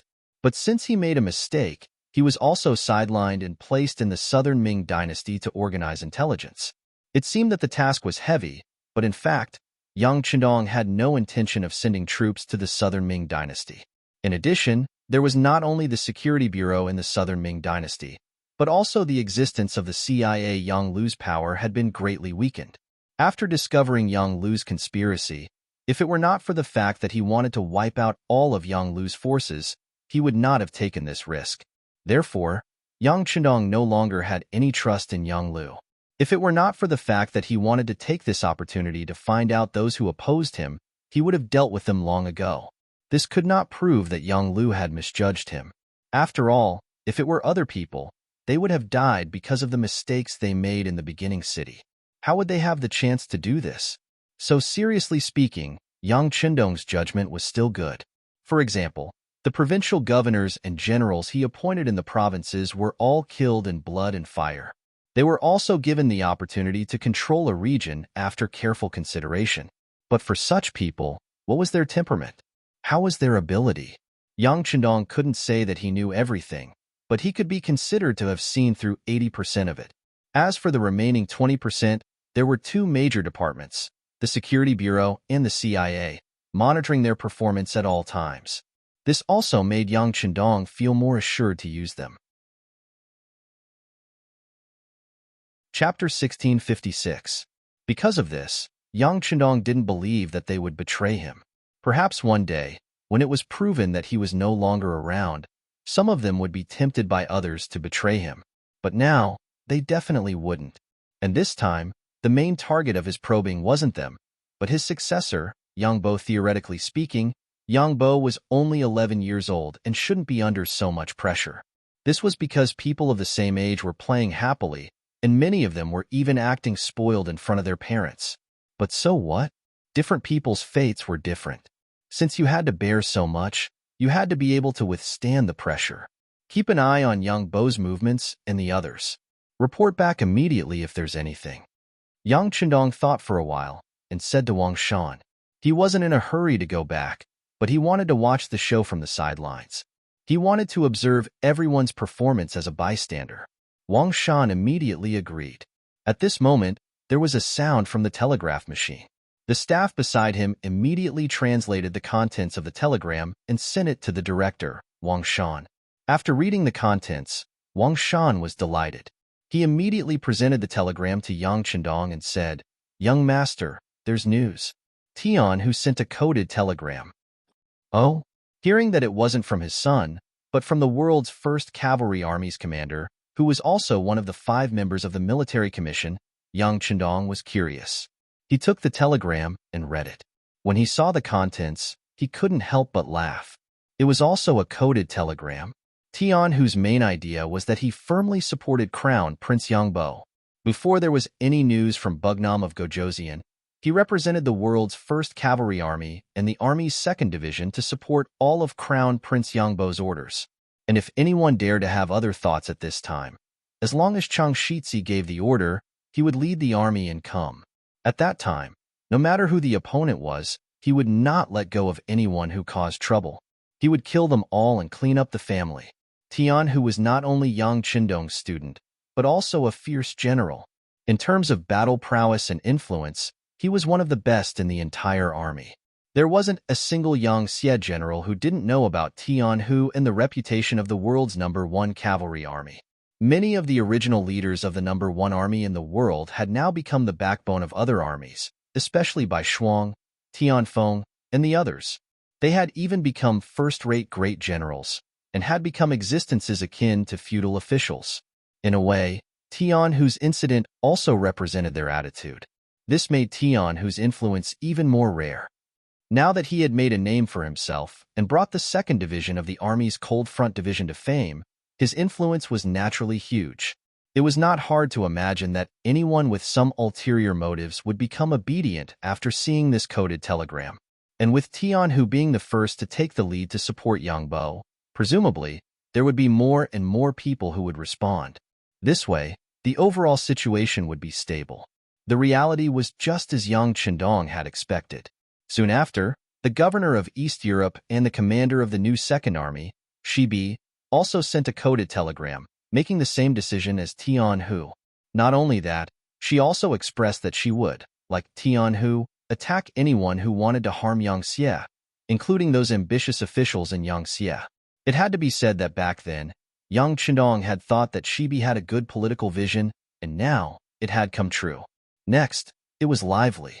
The governor of East Asia and the commander of the First Army, Bai Shuang, the governor of India and the commander of the Second Army, Gong Feng, the governor of the three eastern provinces, Liaodong region, Lu Ji, the general Yi Ligong, the governor of Shaowei province, Yao Ningjun, the governor of the three southern provinces, and so on all sent a coded telegram to express their attitude. Then, some individual leaders, such as the Army's Cold Front Division, the Navy's Cold Front Division, including Yang Xie's military commission member, the Navy's deputy commander, Gao Xiong, the Army's deputy commander, Long Song, the Air Force's deputy commander, Tianyu, Yu Mian, the new Army's commander, Su He, and so on. They all expressed their support for Yang Bo and attacked him. They also publicly stated that they would not accept the so-called decree of the Southern Ming Emperor. Telegrams after telegrams were sent to Yang Chendong. As Wang Shan read them out word by word, his expression naturally became better and better. On the other hand, Yang Lu and Chao Jixiang, who were kneeling on the ground, had ugly expressions. Especially the latter, he had even begun to think about what kind of pressure the failure of this plan would bring to the Southern Ming Empire. If it was him, he could use this as an excuse to send troops to the Southern Ming Empire. After all, Zhu Qizhan's personally drafted imperial edict was now in Yang Chendong's hands. Just based on the fact that Zhu Qizhan wanted to establish Bugnam of Gojoseon, it was enough reason to send troops. Young Master, all the cabinet elders have also sent telegrams to express their support for Yang Bo. Then, eldest Crown Prince Yang Bo also sent a coded telegram. Wang Shan looked at the newly received telegrams, and his face was filled with joy. Oh, what did Boer say? Yang Chendong was interested. Eldest Crown Prince said that he firmly believes that Imperial Father will be fine. He wants all the military departments to carry out their duties and not be disturbed. If something happens to Imperial Father, he will take up the heavy responsibility and send troops to the Southern Ming Empire first. Wang Shan read the contents of the telegram. Yang Chendong nodded continuously after listening and said, "Not bad. He knows that the conflict has shifted. Very good." Yang Chendong was indeed very satisfied with this move. By sending troops to the Southern Ming Empire to avenge himself, he would have enough time to sort everything out. In this way, after dealing with the Southern Ming Empire, many things would naturally fall into place. The new throne would also be stable. Seeing that Yang Chendong seemed to be in a good mood, Wang Shan asked tentatively, "Young Master, do we also need to send a telegram to announce to the world?" "Don't be anxious. Let's wait for a while." Yang Chendong's gaze fell on Yang Lu, who was kneeling on the ground. The first telegram was sent by this person. Of course, the next step was to solve his problem and announce it to the world. Reporting. A black cavalry stood outside the main cabin and said loudly, reporting to the 6th Young Master, Tiger's Mane, Beta Persei, Yang San, Yang Si, and Yang Wu's ship is approaching us. They are requesting to board the ship. Please give us your instructions. Let them in. Yang Chendong knew that the main character had arrived and could solve Yang Lu's problem, so he nodded and said, "Let them in?" "Yes, 6th Young Master. Do we need to conduct a body search on them?" The Black Knight Dragon Guard asked in a clear voice. If it was in the past, no one would ask such a question. It was not for any other reason, but because these people were the most trusted people of the 6th Young Master. They were people who could be trusted. Even if someone had a problem, they would not have a problem. But now, after the incident with Yang Lu, no one dared to think that way. That was why they asked for such a request. No need. They are still Young Master servants. They will always be my servants. Yang Chendong said with an unhappy expression, "Understood." The Black Knight Dragon Guard who asked for instructions quickly retreated. Badao Jiang, who was standing in the main cabin, was so shocked that he quickly apologized. 6th Young Master, the brothers below are just doing it for your safety. Please don't take it to heart. I know, they are doing it for my own good. But Yang Lu is Yang Lu. He is not the same kind of person as them. Don't say such things again in the future. Yang Chendong waved his hand and interrupted Ba Dao Zhang's words.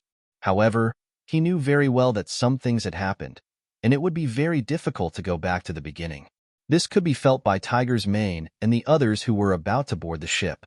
Originally, their ship was close to Yang Qindong's main ship, but when they wanted to board the ship, they were stopped by the Black Cavalry. Although they did not point their guns at Tiger's Mane and the others, the serious look on their faces when they held their guns was very different from before.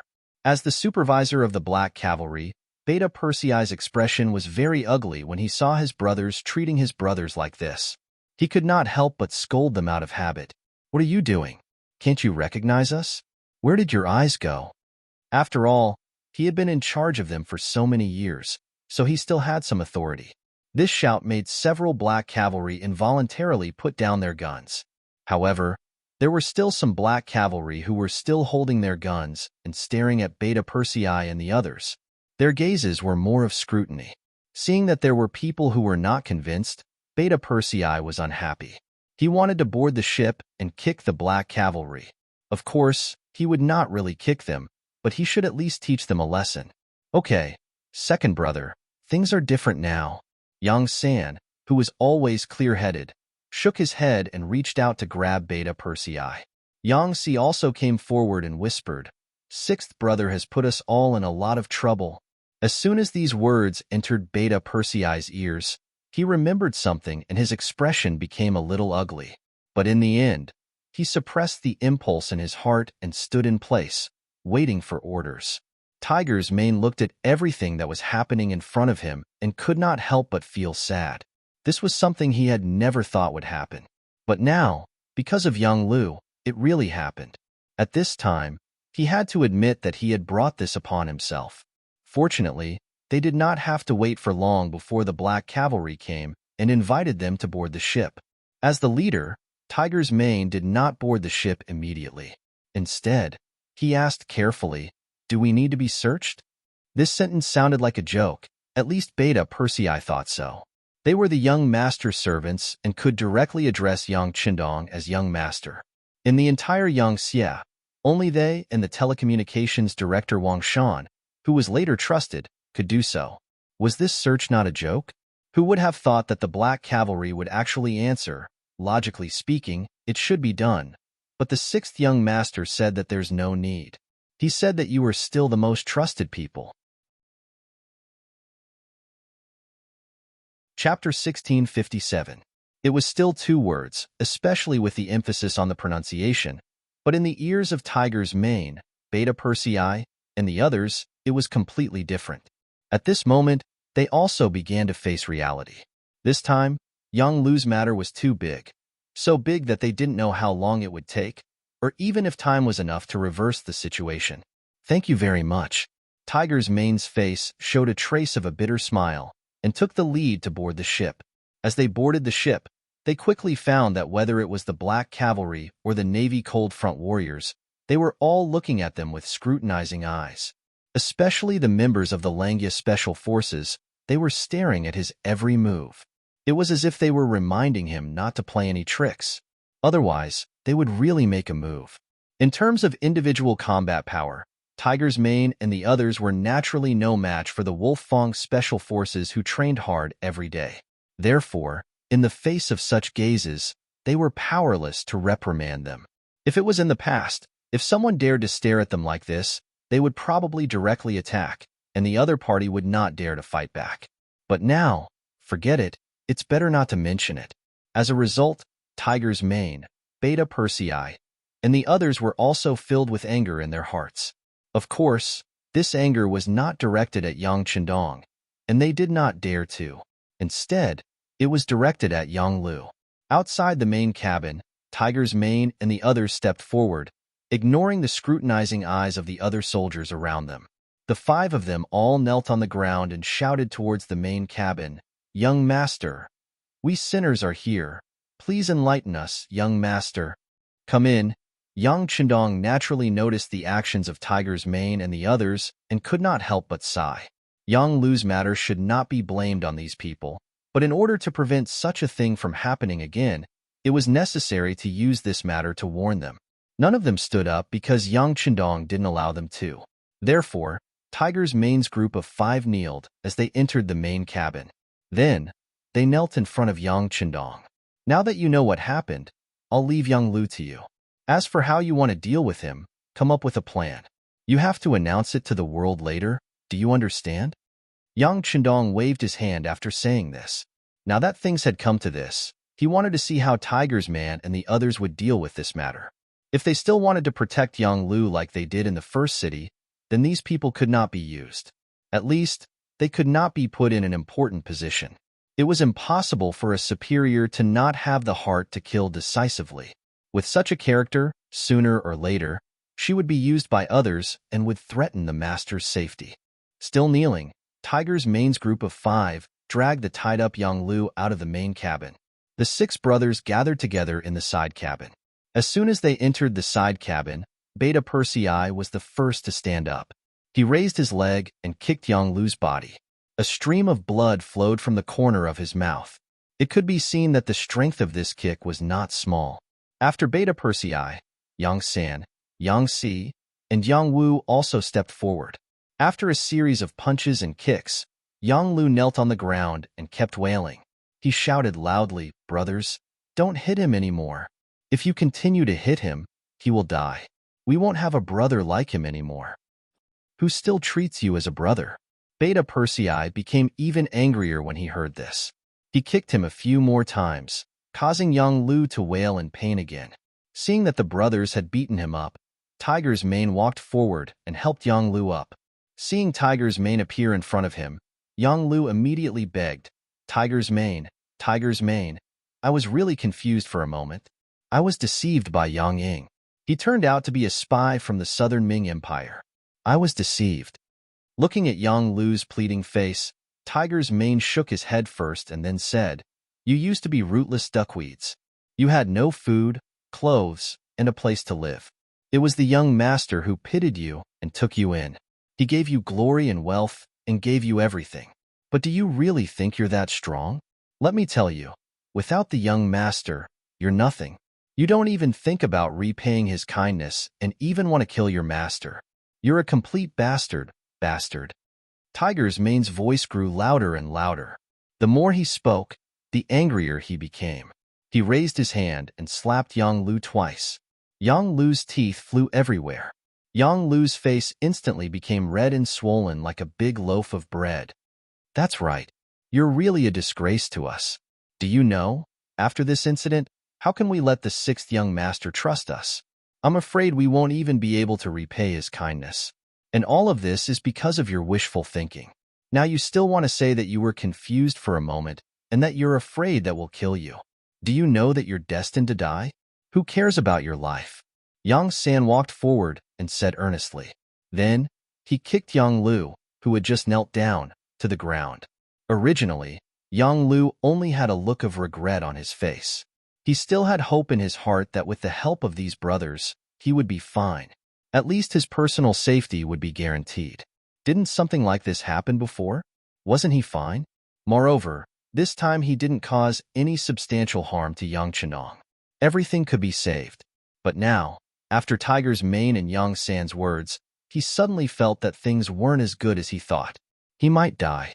He couldn't help but cry. If his hands weren't tied, he would probably hug Yang San and the others' legs and cry. However, crying wasn't the way to solve a problem when a person did something wrong, especially when young Lu made such a big mistake. He actually wanted to capture the young master and even wanted to kill the young master to replace him. This wasn't something that could be saved by others. Just like what Yang San had said before, if anyone dared to plead for young Lu this time, the person who pleaded for him wouldn't have a good ending. If he was in the young master's shoes, would he forgive Yang Lu's actions? Yang Lu cried, crying like a child. At this moment, he was extremely regretful. He thought about what Tiger's Mane had said. In the past, they were all children who didn't have enough to eat and wandered around. They were always thinking about when they could have a warm home. They were already very satisfied. If they could eat hot meals, it would be a great gift from the heavens. But he didn't know when it started, but his ambition became bigger and bigger. Eating good food, drinking good wine, and having different women serve him every day. These were no longer enough to satisfy him. He wanted more. He even dreamed of becoming a king with a different surname. He even wanted to take the powerful Yang Xia as his own. Now that he thought about it, If this wasn't wishful thinking, then what was? If it wasn't for Yang Qindong's reminder, he wouldn't even know that his most trusted butler, Yang Ying, was actually a spy from the southern Ming Empire. Thinking about how terrifying it was, he was afraid that if he really became a king with a different surname, he wouldn't be far from death. Would Chao Jixiang and Yang Ying keep him alive once the Yang faction was completely destroyed and he was no longer of any use to them? Also, he realized that he had thought of things too simply. Even if Yang Qindong was no longer around, could he become a king? His master had a descendant. With such a promising eldest son like Yang Bo, his ambition would not be realized. This could be seen from the coded telegrams that he had just heard. At this moment, Yang Lu realized that he was like a clown who had been daydreaming all this time. To think that he was still wandering in his dreams, unable to extricate himself. Now, he had become a prisoner. Even his brothers who doted on him the most wouldn't care about him anymore. He could imagine what kind of end he would end up in. He probably couldn't even ask for a quick death. When he thought about death, he thought about how his brothers didn't save him. At this moment, Yang Lu started to become stubborn. He suddenly stopped crying and raised his head to look at Tiger's Mane, Yang San, and the others. He said angrily, "You are all people who are afraid of death. You didn't save me when I was dying. You are heartless and ungrateful. Today, I, Yang Lu, have such an end. I'm afraid it will be your turn next time. So, saving me now is saving yourselves. Do you understand?" Death was at hand. He was still thinking of threatening others. Looking at Yang Lu's current state, he didn't look like the usual obedient younger brother. Tiger's Mane and the others couldn't help but shake their heads. They knew that their younger brother was hopeless. Even if they worked together to save him this time, they didn't know what kind of mistakes they would make next time. Not to mention, they didn't have the strength to save him now. The mistake that Yang Lu had made was too big. Even if Yang Qindong wanted to save him, it wouldn't be possible. Now, there weren't only a few people in Yangxia. There were also those ministers watching. There were so many officials in those departments watching. There were also so many generals with military power watching. If Yang Lu didn't die, did it mean that others could follow his example in the future? Thinking of this, Tiger's Mane and the others shook their heads. Originally, they wanted to come over and catch up one last time. At least, they wanted to see if Yang Lu had any other wishes that they could help him fulfill. But now, it seemed that there was no need for that. Shaking his head, Tiger's Mane sighed. Then Beta Persei also sighed. They knew that this person was hopeless. At this moment, in the main cabin, Yang Qindong was interrogating Chao Jixiang.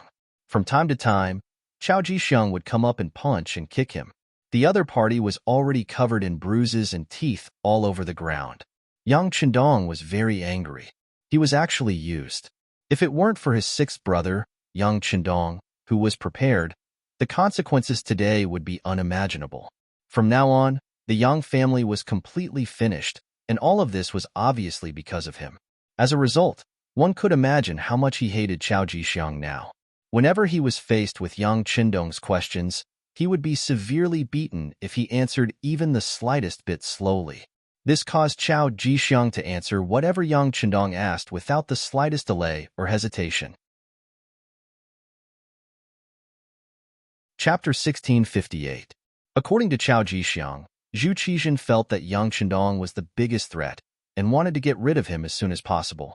Including the previous 3 provinces' king, Zhu Huihua, who used troops against Yang Qindong, it was actually the result of Zhu Qizhen's connivance. Left with no choice, after Chao Jixiang accepted the mission, he thought of ways to rope in Yang Lu, using Yang Ying, who was arranged to be by his side to help him fall step by step. After making a mistake in the first city, he was transferred to the southern Ming dynasty. It didn't take long for him to get in touch with Chao Jixiang and began to plan and look for opportunities. Relying on his identity as Yang Qindong's servant, Yang Lu wantonly raked in money during his time in the southern Ming dynasty. The businessman named Yuan Qian was his spokesperson. With his relationship with Yang Lu, most of the goods transported from Kaisan City to the southern Ming dynasty were sold by him. With money in his hands, the next thing was easy to do. Yang Lu funded Zhu Huihua and asked him to find trouble with Yang Qindong. He also tricked the other party into entering the southern Yun mansion. It was a pity that this Zhu Huihua was ambitious but incompetent. Yang Chendong escaped and was caught instead. As a last resort, Yang Lu used his identity to find the training place of the ninjas in the northern village and rescued them. He gave them money to maintain their training and promised that as long as Yang Chendong was killed, they would be allowed to stand on their own. It was equivalent to finding a big helper. Seeing that Yang Lu was working so hard, Chao Jixiang didn't stay idle. He spent a lot of effort to find General Kuroda, who had escaped from the Japanese Navy, and asked him to lead the army to kill Yang Chendong. However, he never thought that everything was within Yang Chendong's expectations. In the end, Chao Jixiang failed and became a captive in the hands of others.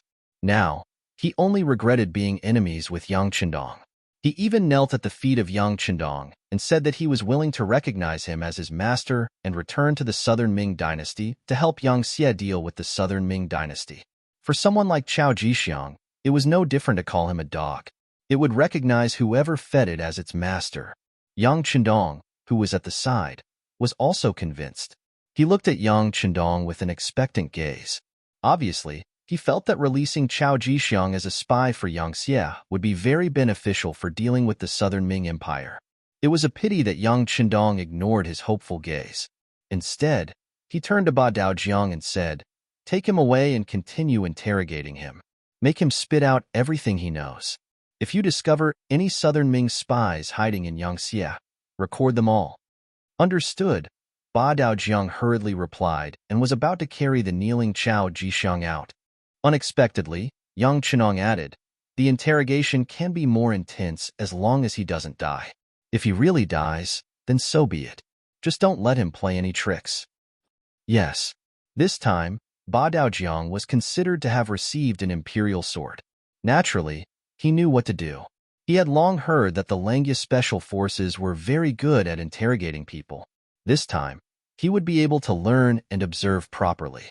After Ba Daojiang left, Yang Yang, who was left behind, was puzzled. "Fourth brother, why don't you let Chao Jixiang work for us? He's an ingrate. This kind of person is born with a rebellious nature. It's impossible to trust him. All right, fourth brother, you must be tired. Go to the side cabin and rest for a while." Yang Chendong interrupted his fourth brother. In history, Chao Jixiang was a rebellious person. When he was under Zhu Qiyu, he wanted to save Zhu Qizhen from the Ying sect. In the end, he did it and rose to a high position. However, in the end, he still rebelled against Zhu Qizhen and was killed. Knowing that he was such a person, he still used him. Wouldn't that mean that he had to be on guard all the time? How tiring would that be? Not to mention, Yang Chendong had already arranged for Mao Mu to stay in the Southern Ming Palace. This person had been hibernating all these years. It wasn't that he didn't have the ability. It was just that he didn't want to show off. Now that Chao Jixiang was no longer around, the unit group would probably have to be reshuffled. At this time, as long as Mao Mu was given a sum of money, this person might be able to play an important role. Since that was the case, what was the use of keeping a despicable person like Chao Jixiang? Yang Chendong didn't know about this. He only knew that his suggestion wasn't accepted. In addition, this time, he trusted the despicable person so easily that something almost happened to Yang Chendong. With this, if it was someone else, even if they didn't die, they would be half dead. However, he was Yang Chendong's fourth brother. Naturally, he wouldn't do anything to him. However, it could also be seen that his ability was only so. He wouldn't be able to do anything big. Forget it. Since he had seen through his ability, he didn't need to care about anything in the future. He could just be a rich man with peace of mind. Relying on the fact that he was Yang Chendong's fourth brother, as long as he didn't care about politics, then in the future wouldn't he be able to eat and drink well, living a carefree life? Yang Chendong had thought it through, so he strode out.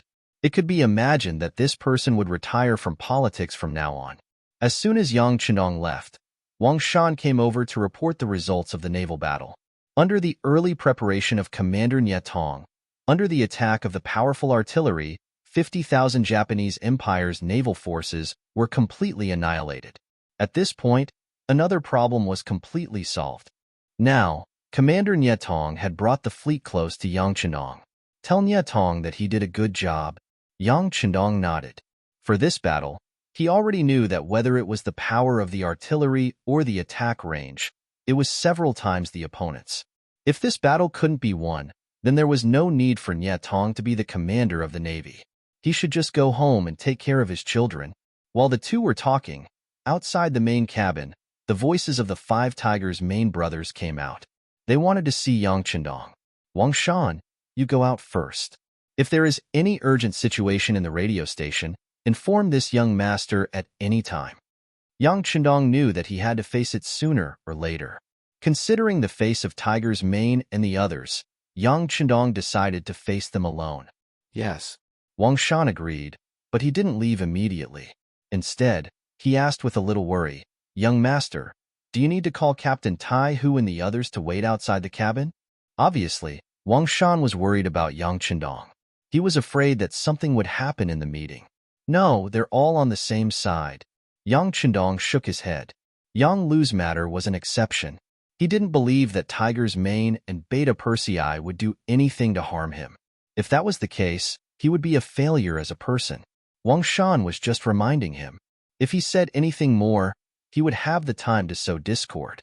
He nodded and walked out with the radio. Then, Tiger's Mane and the others entered the main cabin and knelt in front of Yang Chendong without any explanation. Looking at Tiger's Mane and the others' uniform movements, Yang Chendong didn't say anything and just looked at them quietly. For many years, Tiger's Mane and the others didn't need to kneel when they saw Yang Chendong. Sometimes they saluted, and sometimes they nodded as a subordinate's etiquette. Normally, even if they knelt, Yang Chendong would ask them to get up immediately. But this time, the 6th young master didn't say anything. The quieter he was, the more pressure it brought to them.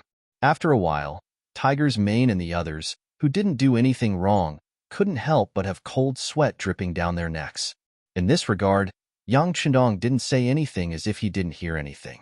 The room was so quiet that even a pin drop could be heard. However, this wasn't the worst part. The worst part was that outside the main cabin was also quiet. Badeo Jiang, Tiger's Mane, and the others had already removed all their defenses.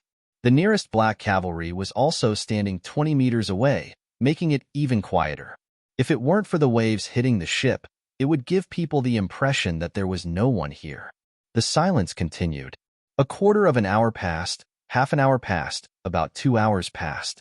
Seeing that Tiger's Mane and the others' clothes were drenched in cold sweat, and even Yang Si, who had the worst physical fitness, was a little unsteady, Yang Chendong finally said, If you have something to say, stand up and say it. Yang Chendong asked them to stand, so they had no choice but to stand. Tiger's Mane and the others hurriedly helped each other to stand up. Then, they quickly straightened their bodies, but their heads were still lowered. Looking at Tiger's Mane and the others, Yang Chendong couldn't help but sigh and say, Speak your mind. If you want to plead for mercy for Yang Lu, you can speak now. No, we won't plead for mercy. Yang Lu deserved to die. Tiger's Mane and the others spoke in unison. At this moment, no one dared to plead for mercy for Yang Lu. If they really did that, wouldn't they be disrespecting Yang Chendong? If that was the case, then they wouldn't be far from death. No one pleaded for mercy for Yang Lu, which was within Yang Chendong's expectations. The reason why he arranged for these people to come to the sea in advance was not to let them plead for mercy, but to let the brothers see each other one last time. It could be considered that he had done his last duty as brothers on behalf of Tiger's Mane, Beta Persei, and the others. Of course, there was also a serious intention behind it. As Yang Xie's influence continued to expand, it became very difficult to threaten Yang Chendong. But this didn't mean that it was impossible. For example, if a few of the family servants really joined forces, they could still threaten him. If they really did that, due to their status as the Yang family servants, even if they mobilized their troops, no one would immediately say anything. Then, a disaster might form. This was definitely something that Yang Chendong didn't want to see. After following him for so many years, it was a little unrealistic for Yang Chendong to abandon them. He still needed to use them, so he could only use them. Now, it seemed that the effect was quite good. Well, young master knows your loyalty. Yang Lu is different from you. Some people are always insatiable. For such a person, even if you give him a mountain of silver, it won't be enough to satisfy his desires. He will definitely rebel. But fortunately, You are all kind-hearted people and won't do such a thing. This young master is very clear on this point. You just need to take this as a warning and do what you should do in the future. Chapter 1659. Hearing this, Tiger's mane and the others were touched. Tears flowed down their cheeks as they agreed in unison. Good. Now, there are two things that you need to do. First, interrogate young Lu and see if he has done anything else that we don't know about. If there is anything else, you must find out who it is. Don't be soft-hearted. The second thing is to deal with young Lu. He must die, but how do you want to deal with his family? Come up with a plan now. Over the years, Tiger's mane and Yang Xie's servants all had their own families, and they all had more than one wife. It was the same for young Lu. There were more than 20 recorded wives, and naturally, there were many children. Yang San had done a count before. Among them, there were 7 males and 9 females. It could be said that they had a lot of children. Yang Lu had to die for what he had done. But what about his children? Kill them all? If it was an incapable ruler, he would definitely do the same. However, Yang Chendong could not do such a thing, but he would not let them off easily. After all, when they grew up and found out that their father was killed by him, it was inevitable that they would have other thoughts. Even if he knew this, how could Yang Chendong allow it to continue? That was why he called Tiger's mane and the others here today to solve this problem. When they heard the problem of Yang Lu's family, their faces were bitter. They all thought that the young master was going to kill them all. Although what Yang Lu had done was indeed enough to kill 9 generations of his family, they were still brothers of Yang Lu. If they were to watch his entire family get killed, they would feel somewhat apologetic. However, at this time, they no longer had the courage and ability to plead with Yang Chendong. It could be said that Yang Lu's matter had nothing to do with them, but was that really the case? If they were not the servants of the Yang family, how could Yang Lu have the ability to set up such a big plan? With Yang Xie's strong supervision methods, how could these things not be discovered? In the end, it was Yang Xie's identity as a servant that played a role. It made people believe that what they did was beneficial to Yang Chendong. That was why no one investigated it. Because of this, Yang Chendong had stripped them of all their privileges and even demoted them to commoners. It wasn't too much. At that time, they were all bound together for good or ill. Unable to open their mouths to say anything, the 5 of them didn't know what to say. For a moment, the main cabin fell into silence. Why aren't you talking? Let's talk. Otherwise, when it's the young master's turn to speak, I'm afraid you'll regret it. Yang Chendong knew what everyone was thinking. Therefore, he directly threatened them.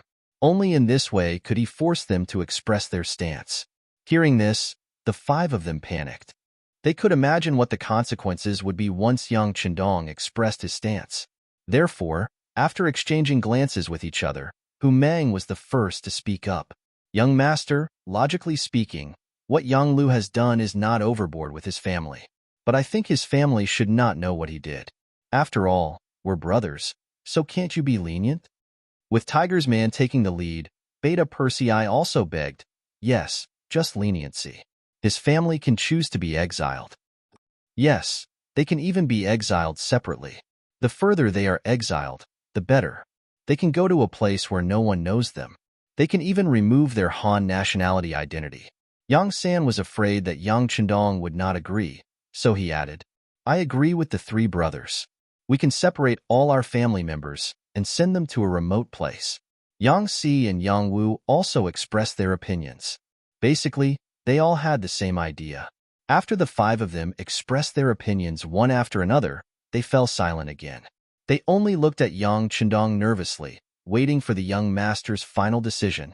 Yang Chendong did not say anything immediately.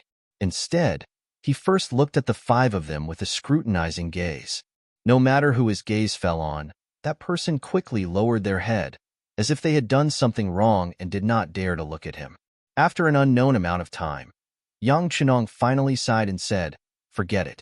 Since you all care so much about your brotherhood, I can't say anything about the young master. I'll allow it. Yang Chendong finally expressed his stance and agreed with the 5 of them. Tiger's man and the others also breathed a sigh of relief. Then, they kowtowed non-stop to express their gratitude at the moment. But you have to remember that this matter is not over. If any of you have any delusional thoughts in the future, I won't let you off easily. Not only that, I won't spare any of Yang Lu's family members.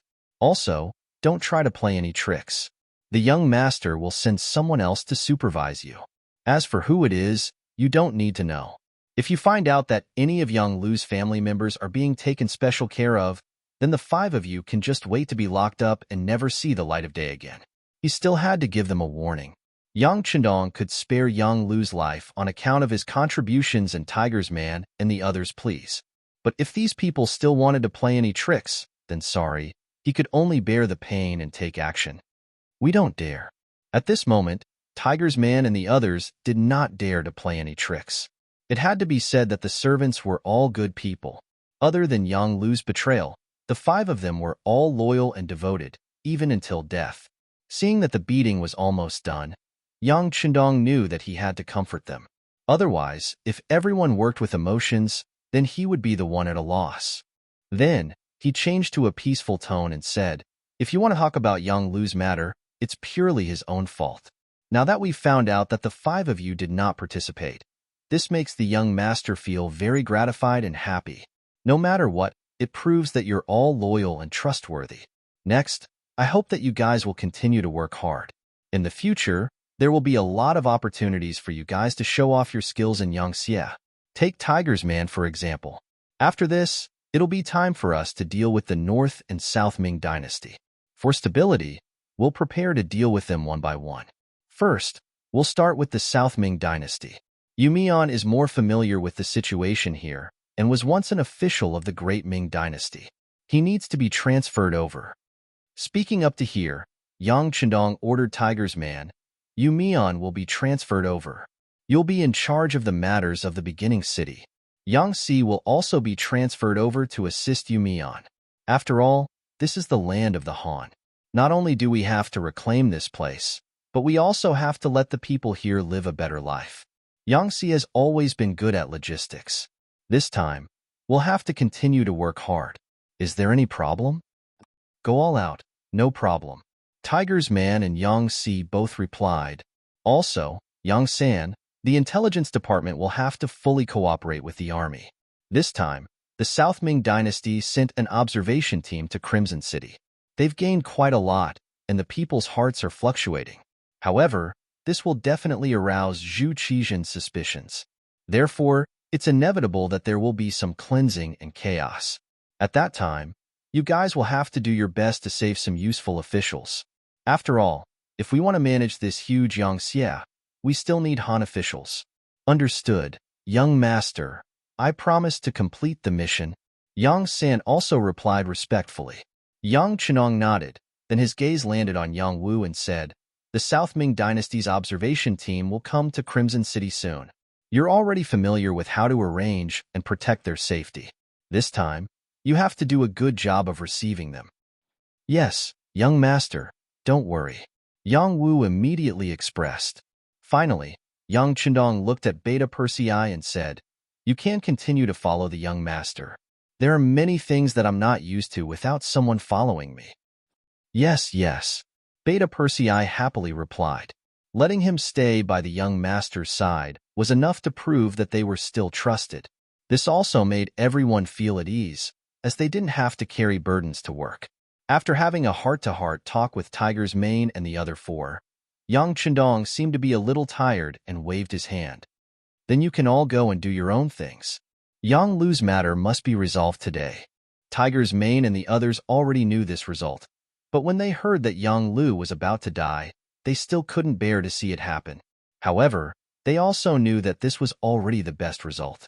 At least their families' lives would be saved. This was already Yang Chendong's mercy. They immediately answered in unison, and the 5 of them left together. The matter of the servants was finally resolved, and the troublesome traitor was also eliminated. Next was to deal with the matter of the South Ming dynasty.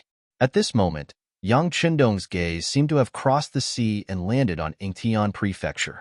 He really wanted to know how Zhu Qizhen would react after knowing that Chao Jixiang's mission had failed. South Ming dynasty's capital palace. Zhu Qizhen had been restless since he woke up in the morning. He knew very well that today was the day he would have a showdown with Yang Chendong, and he hoped that Chao Jixiang would succeed. In that case, Yang Chendong would no longer be a threat, and the mountain above the South Ming dynasty would be gone. Not only could he continue to be the emperor of the South Ming dynasty, but he could also find a way to unify the great Ming dynasty. A while ago, he received news that the Beiming emperor, Zhu Qiyu, had not attended morning court for a while due to health reasons. This was definitely a good opportunity for Zhu Qizhen. He could imagine that without Yang Chendong and Zhu Qiyu as opponents, who else in the world could go against him? Speaking of which, Zhu Qizhen also had some confidence in himself. At least he could be considered a capable emperor. He was able to bend and stand tall, and was good at national affairs. This was what history recorded about him. Just like when he was captured by Yesen of Wara, he could use his charisma to make others not dare to offend him, and even worship him like an ancestor. This was the display of a gentleman and an emperor. Chapter 1660. After returning to the country, he was put under house arrest by Zhu Qiyu. Even the eunuchs around him bullied him. In the summer, even the only tree he used to enjoy the shade was cut down. He did not say a word and silently endured it. This was the performance of tolerance. In the end, when Zhu Qiyu was in poor health, he turned the tables and became an emperor twice. Finally, he led the great Ming dynasty to become strong again. This was his ability to unify the country and become an emperor. Such a person, if it weren't for the appearance of Yang Chendong, he would have become the emperor of the great Ming dynasty again. One could imagine how difficult it would be to make such a person lower his head and admit defeat. Since he didn't admit defeat, he could only take the initiative to attack. If Chao Jixiang could succeed, it would naturally be the best. But if he couldn't, Zhu Qizhen had to consider the serious consequences. Time passed by little. Slowly, noon passed, and the sky slowly turned dark. There was still no news. Zhu Qizhen's face remained unchanged. He knew that because the communication was not developed, even if Chao Jixiang succeeded now, it was impossible for good news to come so quickly. Let's go to the Empress Palace to take a look. Looking at the sky outside, it was already dark. Zhu Qizhen called senior eunuch Qian, Sangbao, and went straight to the harem. In the Empress Palace, the chief eunuch, Mao Mu, was arranging everything in an orderly manner. He seemed to be no different from usual, but if someone observed carefully, they could still find that his hands were trembling slightly. This was caused by excitement. In the afternoon, Mao Mu went out to buy some silk under the order of the Empress. He was able to meet with the intelligence team that specially contacted him.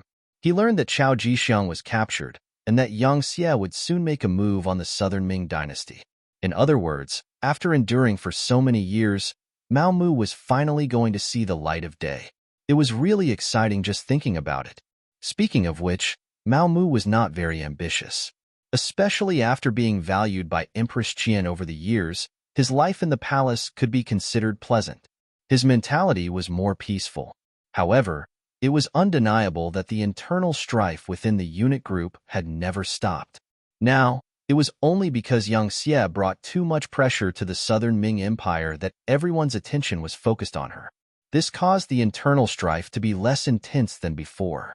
In addition, Empress Qian did not fight for fame or wealth. She never interfered in other aspects of the palace. As the chief eunuch, he was almost a decoration. He also did not have any power, so he was not targeted. Just because nothing happened now didn't mean nothing would happen in the future. The imperial palace was a dangerous place to begin with. Sometimes, one wrong word could lead to a death sentence. Not to mention, if Yang Xie really failed, the relationship between Mao Mu and Yang Chendong would be discovered. At that time, Mao Mu would really die without a burial place. Therefore, on the surface, Mao Mu should have been doing something during this period of time, and there was nothing strange about it. But in the dead of the night, he would always spend his time trembling, afraid that he would accidentally be discovered. The next morning, his head would be gone. Perhaps this was the mentality of the underground workers. It was really beyond the reach of ordinary people. Fortunately, there was finally a result today. Chao Jixiang was caught and was destined not to be released. Yang Xie was about to make a move, and the situation was gradually becoming clearer.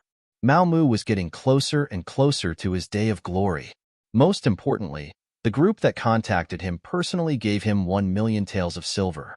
They even said that they would give him more if it was not enough. As long as Mao Mu took this opportunity to obtain more power and support, he would be able to deal with Yang Xie's army. With a huge pile of banknotes in his arms, Mao Mu felt that his back had become a lot tougher. Eunuchs were like this. The reason why they destroyed their own foundation and became half human, half ghost, was not to have a mouth to eat, to earn more money, and to live a better life. In front of such a person, talking about dreams and life was definitely nonsense. It was far more practical than shining silver.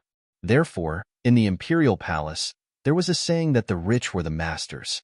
Even for a powerful supervisor like Chao Jixiang, wasn't his ultimate goal just to get more money? Mao Mu had what they wanted the most. Thus, he did not have to worry about people not working hard for him and not being loyal to him. Just as he was thinking about how to use the silver to rope in more people, a eunuch suddenly shouted from outside, "The emperor has fallen." When Mao Mu instinctively knelt on the ground, he knew that the opportunity had come. The opportunity for him to be on good terms with Qin Sangbao had appeared. The three most powerful people in the eunuch group were the head eunuch, Qin Sangbao, followed by Chao Jixiang, the head eunuch of the Imperial Horse Directorate, and the head eunuch, Kaizhou. These three people, especially the previous two, were very powerful. Moreover, both sides were equally powerful. It was impossible to tell who was stronger and who was weaker. At that time, Mao Mu did not have any intention to participate in order to protect himself. Now that he knew about Chao Jixiang's capture, and only he knew about it, it was time to gamble. Therefore, when Zhu Qizhen entered Empress Qin's bedroom, Mao Mu changed his attitude and tried to establish a relationship with Qin Sangbao, who was waiting outside. Qin Sangbao's eyes were sharp and his hands were quick. After seeing the amount on the banknote, he immediately put it into his sleeve. Then, he looked around and ordered the servants to serve him carefully. Then, he followed Mao Mu to the side hall. After there was no one else, Qin Sangbao no longer had that high and mighty appearance. Instead, he changed his attitude and asked Mao Mu with a smile, "Eunuch Mao, you are so generous. What do you need this eunuch to do?" They were both eunuchs, so there was no need to hide many things. Mao Mu said respectfully, "Eunuch Qin, to be honest, this is this little one's life savings. Now, I am giving it all to Eunuch Qin to show my respect. I am willing to follow Eunuch Qian's lead." Hearing that Mao Mu was willing to rely on him, Qin Sangbao was very happy. After all, he was the head eunuch of the empress and had some power. Therefore, he was very proud and said politely, "Eunuch Mao is too polite. Since it is like this, we will be a family in the future. We will advance and retreat together." "Yes, thank you Eunuch Qin for thinking so highly of me. This little one will work hard to keep up with Eunuch Qin's footsteps." Mao Mu seemed to be excited as he spoke with a fawning expression. Qin Sengbao's face flushed when he heard these words. He kept saying good, good, good.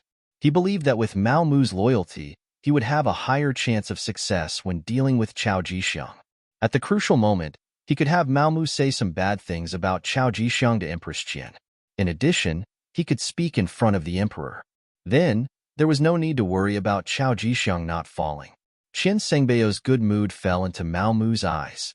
He knew that there were some things he could say. He immediately mentioned that he was only the head eunuch of the empress and had limited power. Therefore, he wanted to join the embroidered uniform guard and become a deputy director. If it was before, even if someone made such an arrangement, Mao Mu would not do it.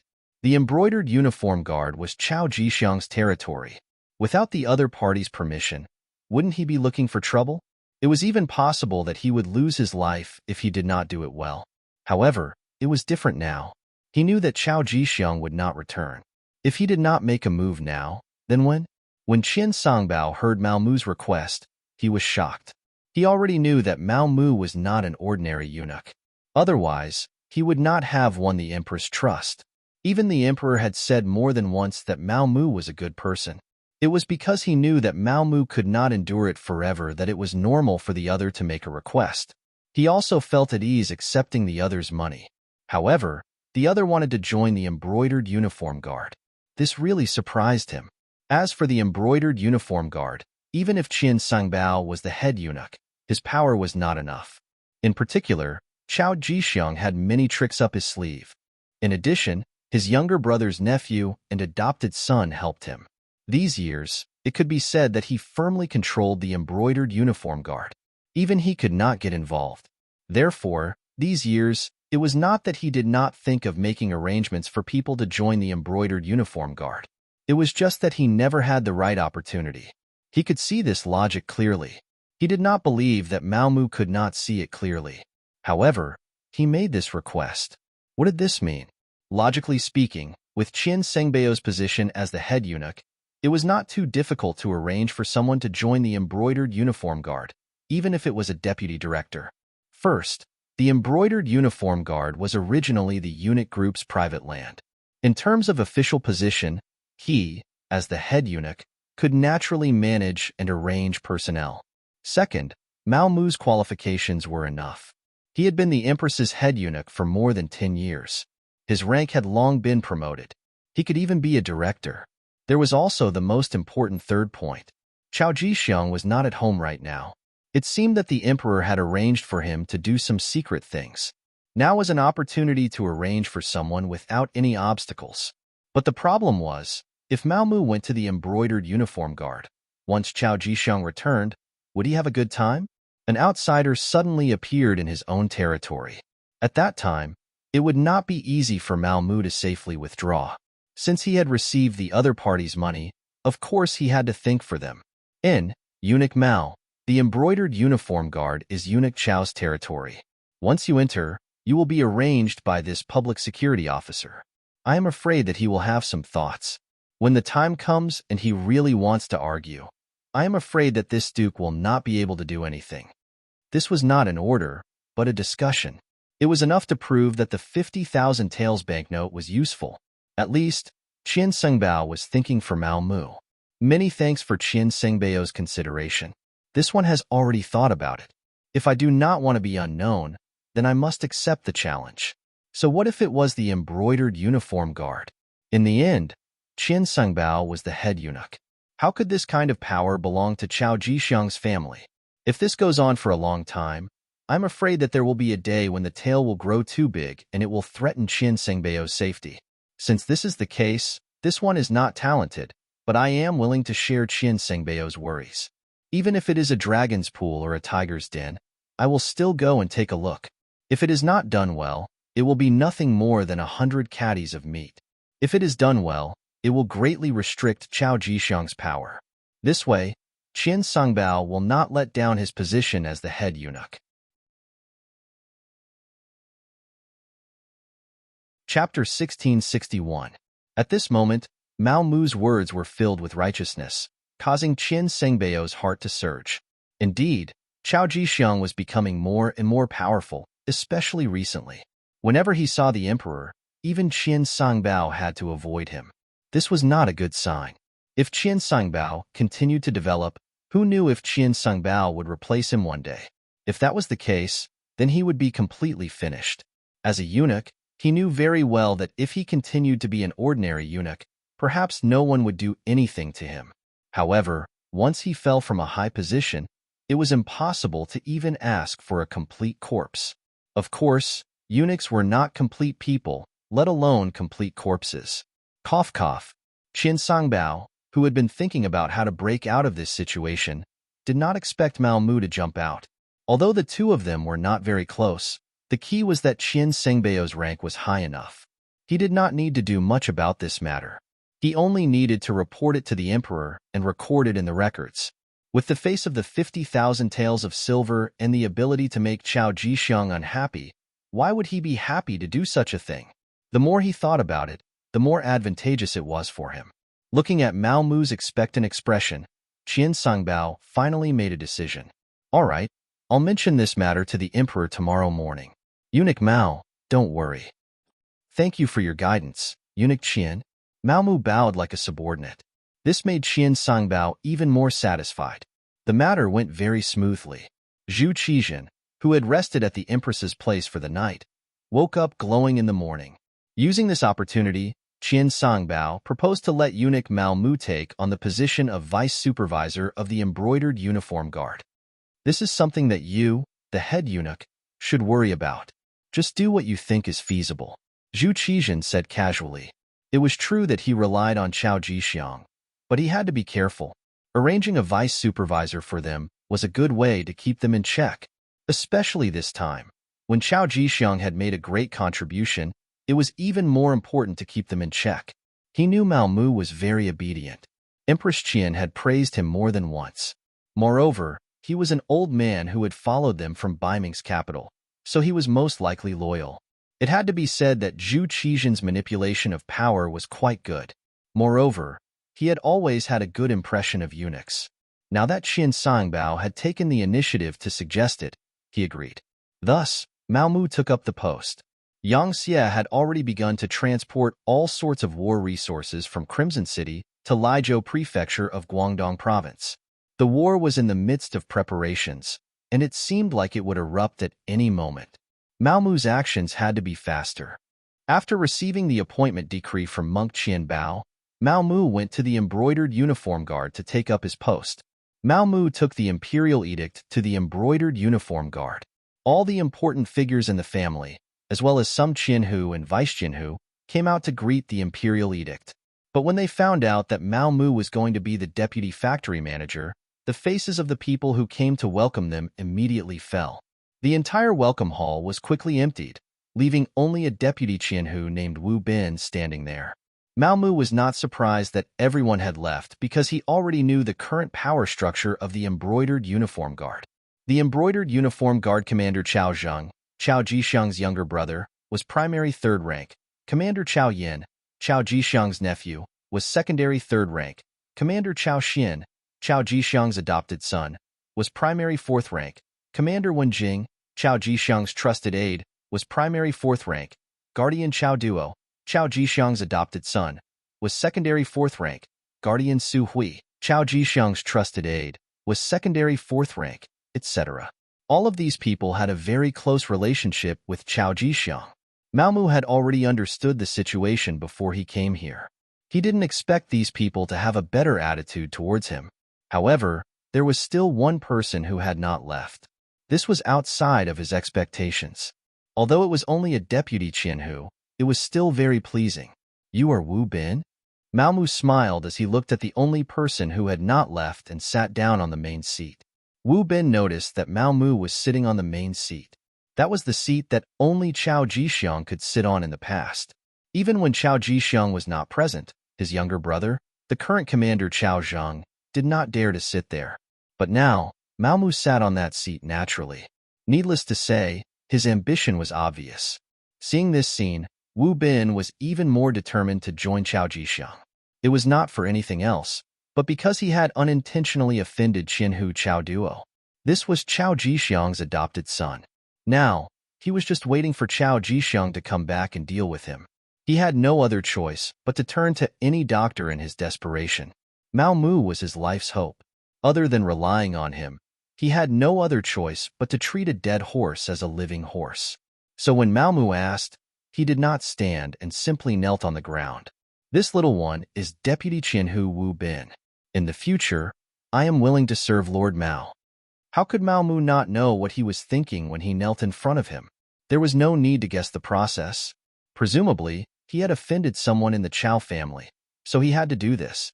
Wasn't this what he wanted? Previously, he had been worried that there was no one by his side that he could use and needed to be promoted. Now that Wu Bin had taken the initiative to join him, it was a pleasant surprise. He had already decided to accept the other party, but before that, he still needed to understand the situation clearly. At least, he had to know what was going on. Speak. Who did you offend? Don't worry, just speak frankly. If there are any lies, I can't help you. Mao Mu's bluntness made Wu Bin see hope.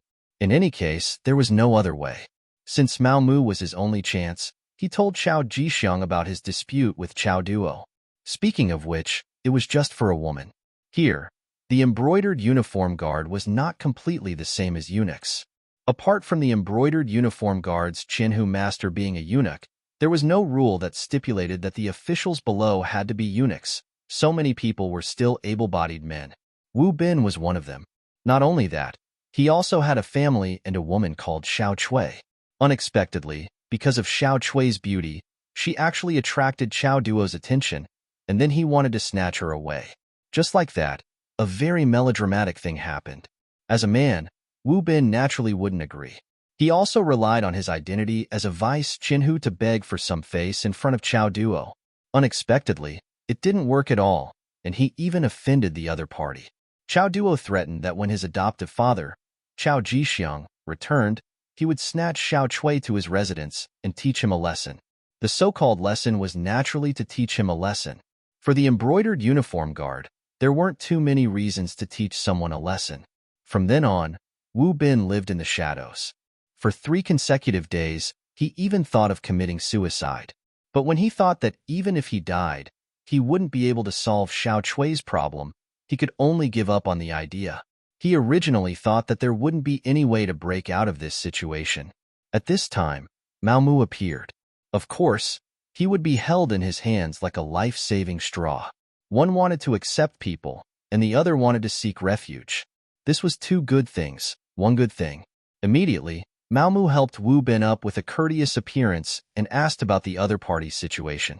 Wu Bin's ancestral home was Jinhua, Zhujiang. His ancestors had once opened an escort agency. Since young, he had learned extraordinary martial arts. Later on, his family declined, and he joined the embroidered uniform guard. He had been a small banner, a general, a baihu, and the current vice Jinhu. But if he wanted to continue to be promoted and become one of the 14 Jinhu, it would be even more difficult. That required Xiao Jixiang's approval. Unfortunately, he had no connections and no money to show filial piety. Now that he had offended Xiao Duo, it would be difficult for him to keep his life, let alone be promoted. The Embroidered Uniform Guard was an organization that was above the law. When they killed people, they didn't need any reason at all. As the Vice Jinhu of the Embroidered Uniform Guard, Wu Bin knew this better than outsiders. Hearing Wu Bin say this, Mao Mu was very satisfied. He couldn't help but ask, "Oh, so your martial arts are not bad. But compared to the other Qianhu, who is stronger and who is weaker?" At this moment, Wu Bin, who saw Mao Mu as his savior, didn't dare to boast. But on this matter, he couldn't help but express his opinion. The so-called Qianhu are only people that Xiao Jixiang trusts, or people who give him large amounts of money. In terms of ability, there aren't many who know martial arts. In terms of fighting, they are completely not his opponent. As if afraid that Mao Mu wouldn't believe him, Wu Bin said, "In reality, the people who really do things in the Embroidered Uniform Guard are not commanders, or Qianhu. Basically, they are all people below the Vice Qianhu rank, especially the general and small banners." Mao Mu also knew this. In the Embroidered Uniform Guard, the small banners were in charge of 10 people, the general banners were in charge of 5 small banners, the baihu were in charge of 2 general banners, and the Qianhu were in charge of 10 baihu. According to the Ming dynasty, the Embroidered Uniform Guard was an independent guard office with a total of 5,600 people. A Qianhu had 1,120 people and a baihu had 112 people. This was the standard. But in reality, the number of people depended on the Embroidered Uniform Guard's ability. In the mid to late Ming dynasty, because there was no upper limit to the number of people in the Embroidered Uniform Guard, the total number of people increased to around 60,000 to 100,000. The current Embroidered Uniform Guard, under Xiao Jixiang's leadership, had developed in a somewhat abnormal direction. The number of people had long since exceeded 10,000, which was more than twice the number set by the court. This gave Mao Mu more space to show off. If there were fewer people, it would be difficult to do anything big. Wu Bin's explanation gave Mao Mu a better understanding of the current Embroidered Uniform Guard. He had already decided to accept Wu Bin as a person. First of all, this was the first person to rely on him, and it had to have a publicity effect. Second of all, this person was indeed a talent. In addition, he had already offended the Chao family, so he could use him without worry. But just relying on this person was definitely not enough. Mao Mu already had an idea, so he had Wu Bin follow him to the Embroidered Uniform Guard's discipline prison. He wanted to go there to find someone useful. Chapter 1662. The so-called discipline prison of the Embroidered Uniform Guard was the prison of the Embroidered Uniform Guard. Most of the people locked up there were important criminals of the Embroidered Uniform Guard and some Embroidered Uniform Guards who had made mistakes. The most reliable people were naturally the criminals of the Embroidered Uniform Guard who had been dealt with by the Chow family. If they were of one mind, they would not have been caught here. It had to be said that Mao Mu's train of thought was very correct. When he took the vice-director's token and arrived at the discipline prison without any obstructions, as expected, he saw many brothers of the Embroidered Uniform Guard who were imprisoned here because of their various mistakes. Some of these people had really made mistakes, especially those who had violated the Embroidered Uniform Guard's own rules and were locked up here. For example, they had bullied the good, oppressed the officials, corrupted, and so on. However, there were also some who were not wrong. They were just thrown here because they had offended the Chow family. Most of these people were capable and opinionated. Chao Jixiang had no intention of beating these people to death with a stick. He told them to find their families to ransom them. If they did not have any money, then they could only wait to be tortured to death. These people were the people Mao Mu was looking for. Shen Nantang, a local of Nanjing, was originally 100 households.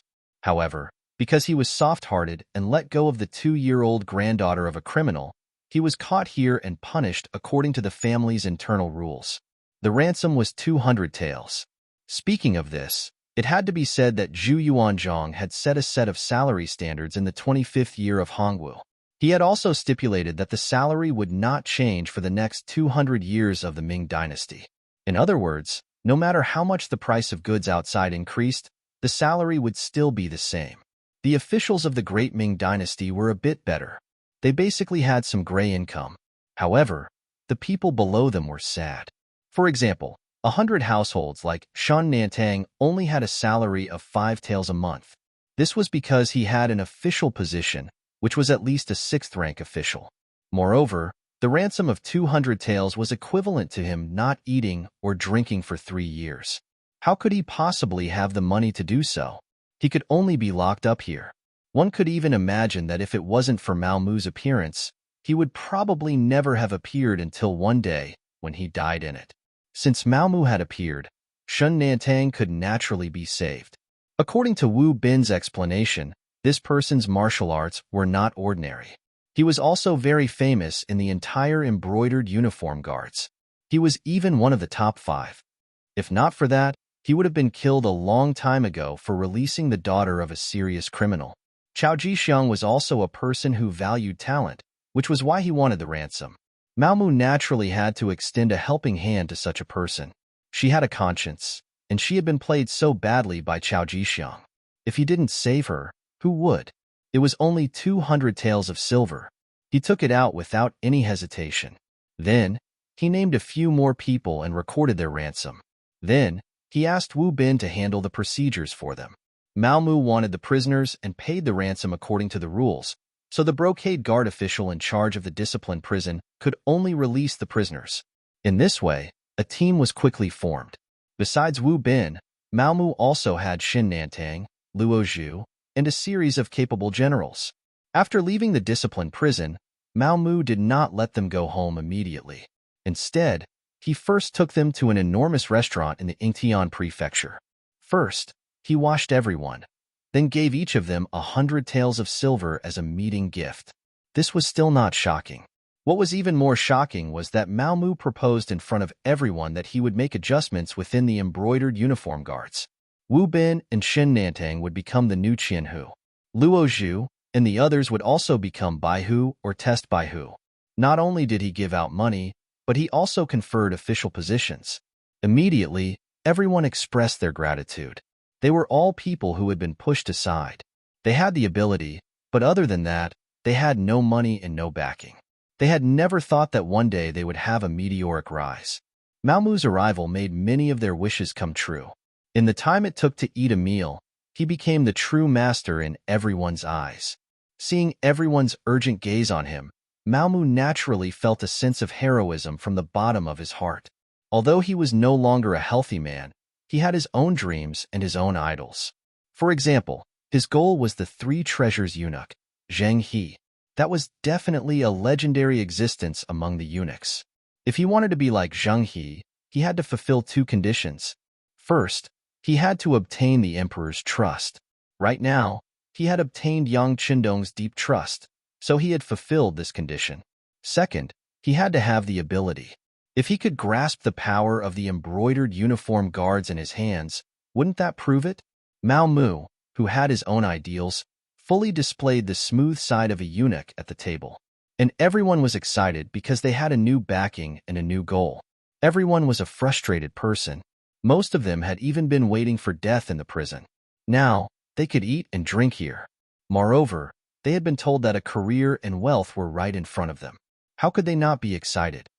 Even if Mao Mu wanted them to deal with the Chow family, no one would have any objections. Mao Mu cleverly did not give any orders to them, nor did he say that his backing was Yang Qindong. Everyone still had doubts about his ability and whether he could help them get promoted and seize power. He needed to settle the matter of the officials first. After eating and drinking to their fill, everyone left with a satisfied expression and returned to their homes. Now that they had money, they should buy some things for their homes and make some changes. Mao Mu also returned to the palace. He first went to the empress' place to take a roll call. Seeing that there was nothing for him to do, he directly went to find Qian Sangbao. Ever since he received the 50,000 taels of silver from Mao Mu, the relationship between the two had become much closer. When he heard that Mao Mu wanted to see him, he naturally opened the door to welcome him. As expected, this time, he still sent money. Although it was not much, 15,000 taels of silver still made Qian Sangbao beam with joy. Qian Sangbao, the 10,000 taels of silver were given by Wu Bin and Shan Nantang. One of them is a vice Qianhu, the other is a Baihu. They have enough qualifications. When they saw me, they asked if they could spend money to get promoted. I thought about it and thought that all the benefits could not be taken by Chao Jixiang, so I made the decision to agree for Qian Sangbao. There are also a few more, but they are all for Baihu and Zhengqi. They are all very low-ranking officials. What do you think? Qian Sangbao had already taken the banknotes. He asked curiously, are all the servants of the embroidered uniform guard so rich? Yes. I didn't know before. It can be seen how much money Chao Jixiang has pocketed. That's right. There are some officials below who also want to work for Qian Sangbao. They all waved banknotes to me, but I don't know if there will be such a thing in the future. When Mao Mu saw Qian Sangbao put away the banknotes, he knew that the matter of the two Qianhu had been settled. However, if he wanted to control the entire embroidered uniform guard, these two Qianhu were far from enough. Therefore, for the sake of a long term, he asked tentatively, there are still people who want to buy officials? At this moment, Qian Sengbao's face also turned red. He suddenly realized that this was a good way to accumulate wealth. He thought that he was smart, but he was actually so stupid. He did not know that the embroidered uniform guard had such a big profit. It seemed that he was still a little short-sighted. In the past, when he saw that the emperor would let the embroidered uniform guard do something difficult, he thought that it was a hot potato. Now, it seemed that he was wrong. That's right. Not only do they want to buy Qianhu, if possible, they are also willing to pay money to buy the position of town supervisor, or even the position of advisor and advisor. You see, as Mao Mu spoke, he carefully observed the changes in Qian Sengbao's expression. Do they have that much silver? Qian Sangbao asked with even more surprise. Yes, this servant has asked. If Duke Qian agrees, a town supervisor will be 20,000 taels of silver, an advisor will be 50,000 taels of silver, and the advisor will be 100,000 taels of silver. Of course, a commander will be a little higher, 500,000 taels of silver. Mao Mu was still talking, but when Qian Sangbao heard 500,000 taels of silver, his eyes were already wide open. One had to know that after being the head eunuch for so many years, he had only saved 200,000 to 300,000 taels of silver. There was nothing he could do about it. With his position, there were too many people looking at him. If he wanted them to listen to him, he would have to give them some benefits. In the past year, just the benefits he gave to the servants were already a huge expense. In a year, he would only get 20,000 to 30,000 taels of silver. Sometimes, when the emperor had some festive occasion, he would even have to send gifts. Once he received tens of thousands of taels of silver. After working hard for a year, he would spend all the gifts in one go. Now, Malmu had found a way for him to make money. He did a rough calculation. If he sold all these positions, he would probably get close to 1,000,000 taels of silver. This was something he never dared to think about. Just as Qian Sangbao was calculating in his heart, Malmu spoke again. Duke Qian, this servant has thought about it. We can repeatedly earn this money. For example, whoever buys an advisor position will have to pay 100,000 taels of silver. After taking the position, they will have to pay 10,000 taels of silver every month. For example, the advisor position is 50,000 taels of silver, so they have to pay 5,000 taels of silver every month. As for the commander's 500,000 taels, he would have to pay 50,000 taels a month. If they can continue to pay, they can continue to be officials. If they can't pay, they will owe at most a month before being removed from their position. In this way, we can earn a large amount of money every month. Doesn't this mean that we will get close to 100,000 taels of silver every month? Qian Sangbao was really frightened. What was the difference between this and robbery? But would these people agree? Would they be able to earn so much money every month? Seeing Qian Sangbao's shocked expression, Malmu felt disdain in her heart. It was only a small amount of money, and he was already frightened. One had to know that Yang Chendong gave out 1,000,000 taels of silver every time. If it wasn't enough, he could ask for more. How bold was that?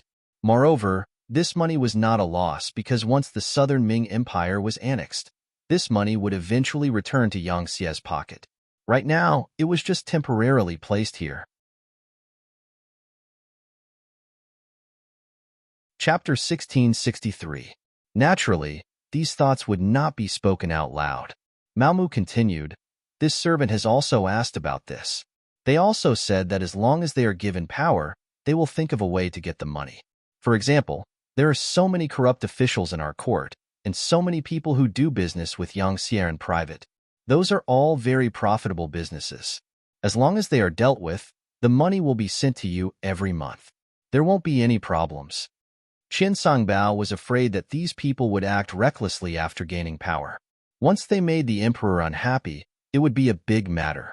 Now that he heard that it was actually against the corrupt officials and the merchants who did business with Yang Xi, he felt a lot more relieved. Good, that's good. Seeing that Qian Sangbao had agreed, Malmu struck while the iron was hot. Since that's the case, does Qian need to meet them? Well, I'll leave everything to eunuch Mao. This duke is relieved. Qian Sangbao thought about it and decided not to meet them.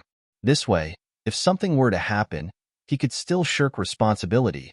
But if he met them, some things were really hard to explain. This was also what Malmu wanted. Since that's the case, this servant will wait. I'm sure that after receiving the money, these people will thank Qian Sangbao. By the way, what rank can this official be sold to? There's no rush. Let's deal with the two Qianhu first and see their reaction. Qian Sangbao didn't know that something had happened to Chao Jixiang. He was still worried that this person would come back and cause trouble. If it was only two Qianhu, he could withstand this pressure. That's good. Malmu knew what Qian Sangbao was worried about. However, there were some things that he couldn't say out loud, so he temporarily agreed. But he knew that with this start, the rest of the matter would be easy to handle. He followed Qian Sangbao to draft the internal affairs report.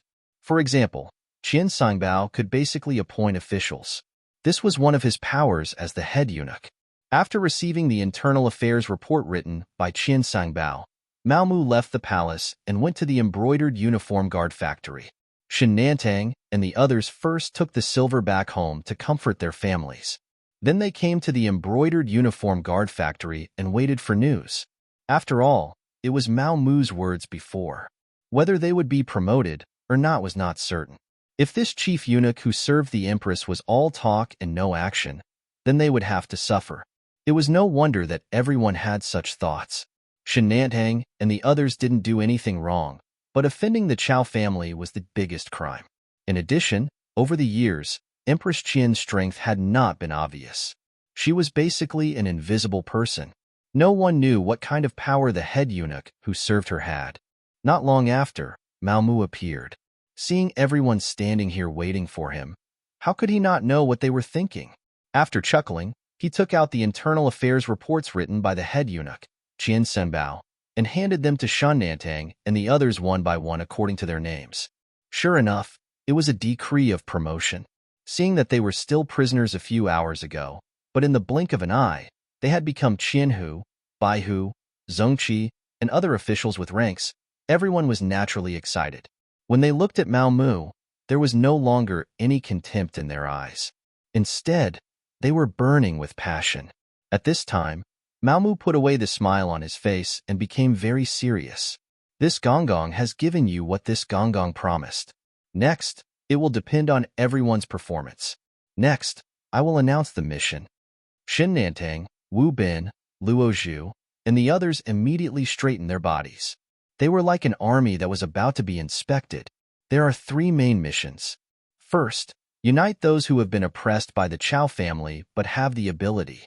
Of course, those who have the ability but are depressed can also be roped in. They can be allocated according to their ability. Those who have the ability to become Qianhu can become Qianhu. But remember, don't accept those who don't have the ability. If anyone wants to make up the numbers and is caught by this Gonggong, then whoever recommended them will also be guilty. They will also be abandoned by this Gonggong. Do you understand?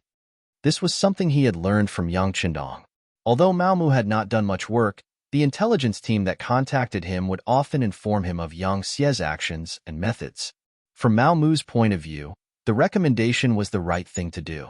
In this way, it could prevent the incompetent from being promoted to the position to the greatest extent. It was unlike the great Ming dynasty, where as long as one had connections and even gave money, one could become an official. Even if there was a problem in the future, it would be a scam to just say that they had made a mistake. Reporting to Gonggong Mao, we understand. Shunnantang and the others immediately replied loudly. As people who had been oppressed, they had many brothers around them. Previously, they were worried that their strength was too limited. Now that they could expand their team, things would be easier. After finishing the first mission, Mao Mu began to talk about the second.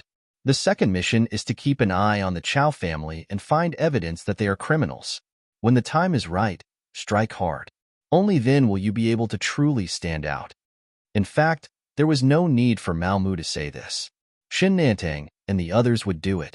After all, they had suffered so much because of the other party.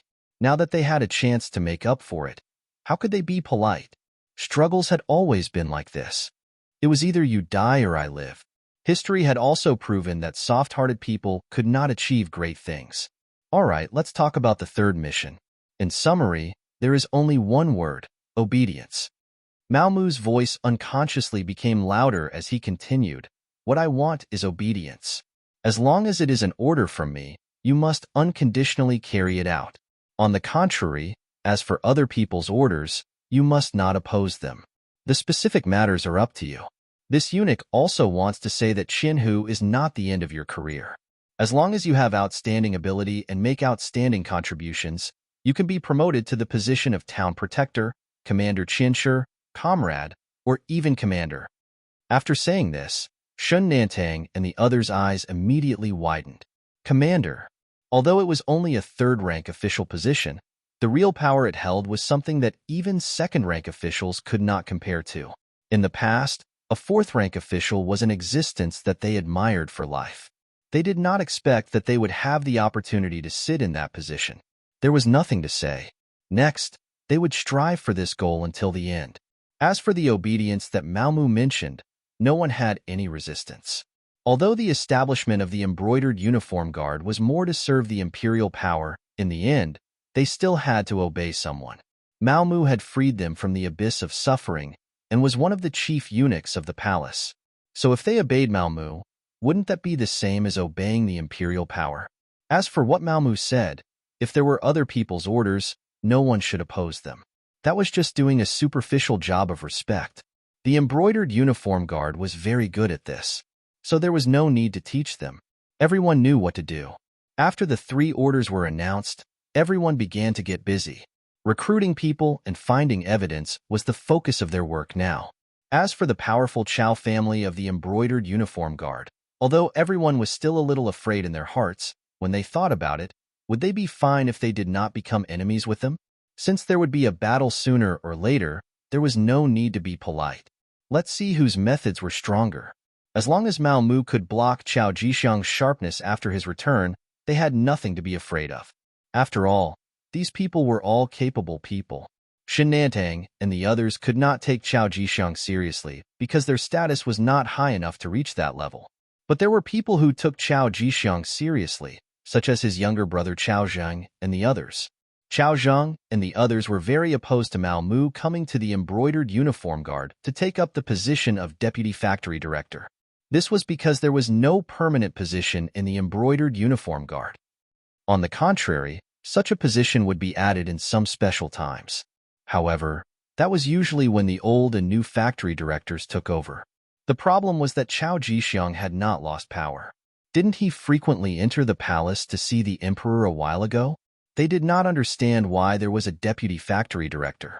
Of course, if it was only a deputy factory director, everyone would not be that surprised. They would worship him like a bodhisattva.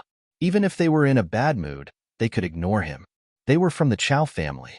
As long as Chao Jixiang's banner did not fall, what did they have to be afraid of?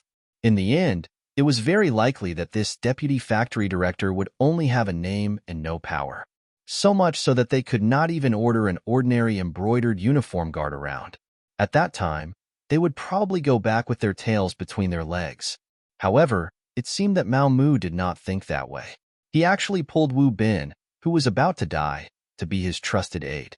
Then, he went to the discipline prison and ransomed several capable criminals in a row. This made it difficult for people to see through him. The embroidered uniform guard had its own rules.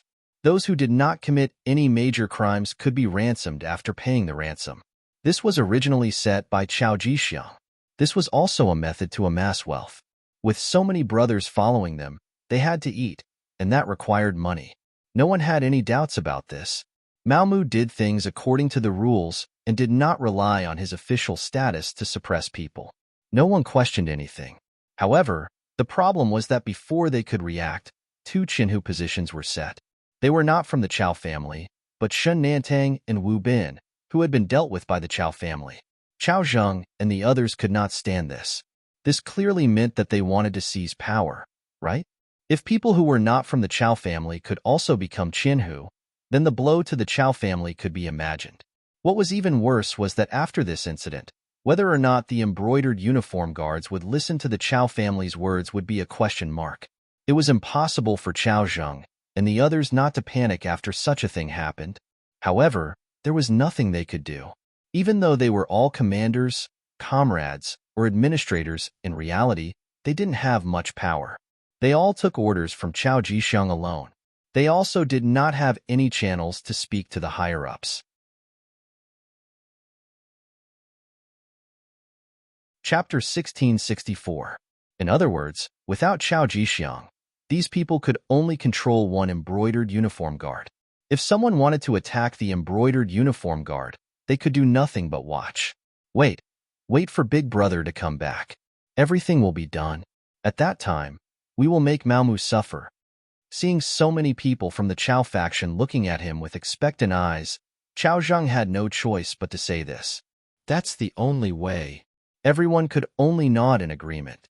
Over the years, Chao Jixiang still had some tricks up his sleeve.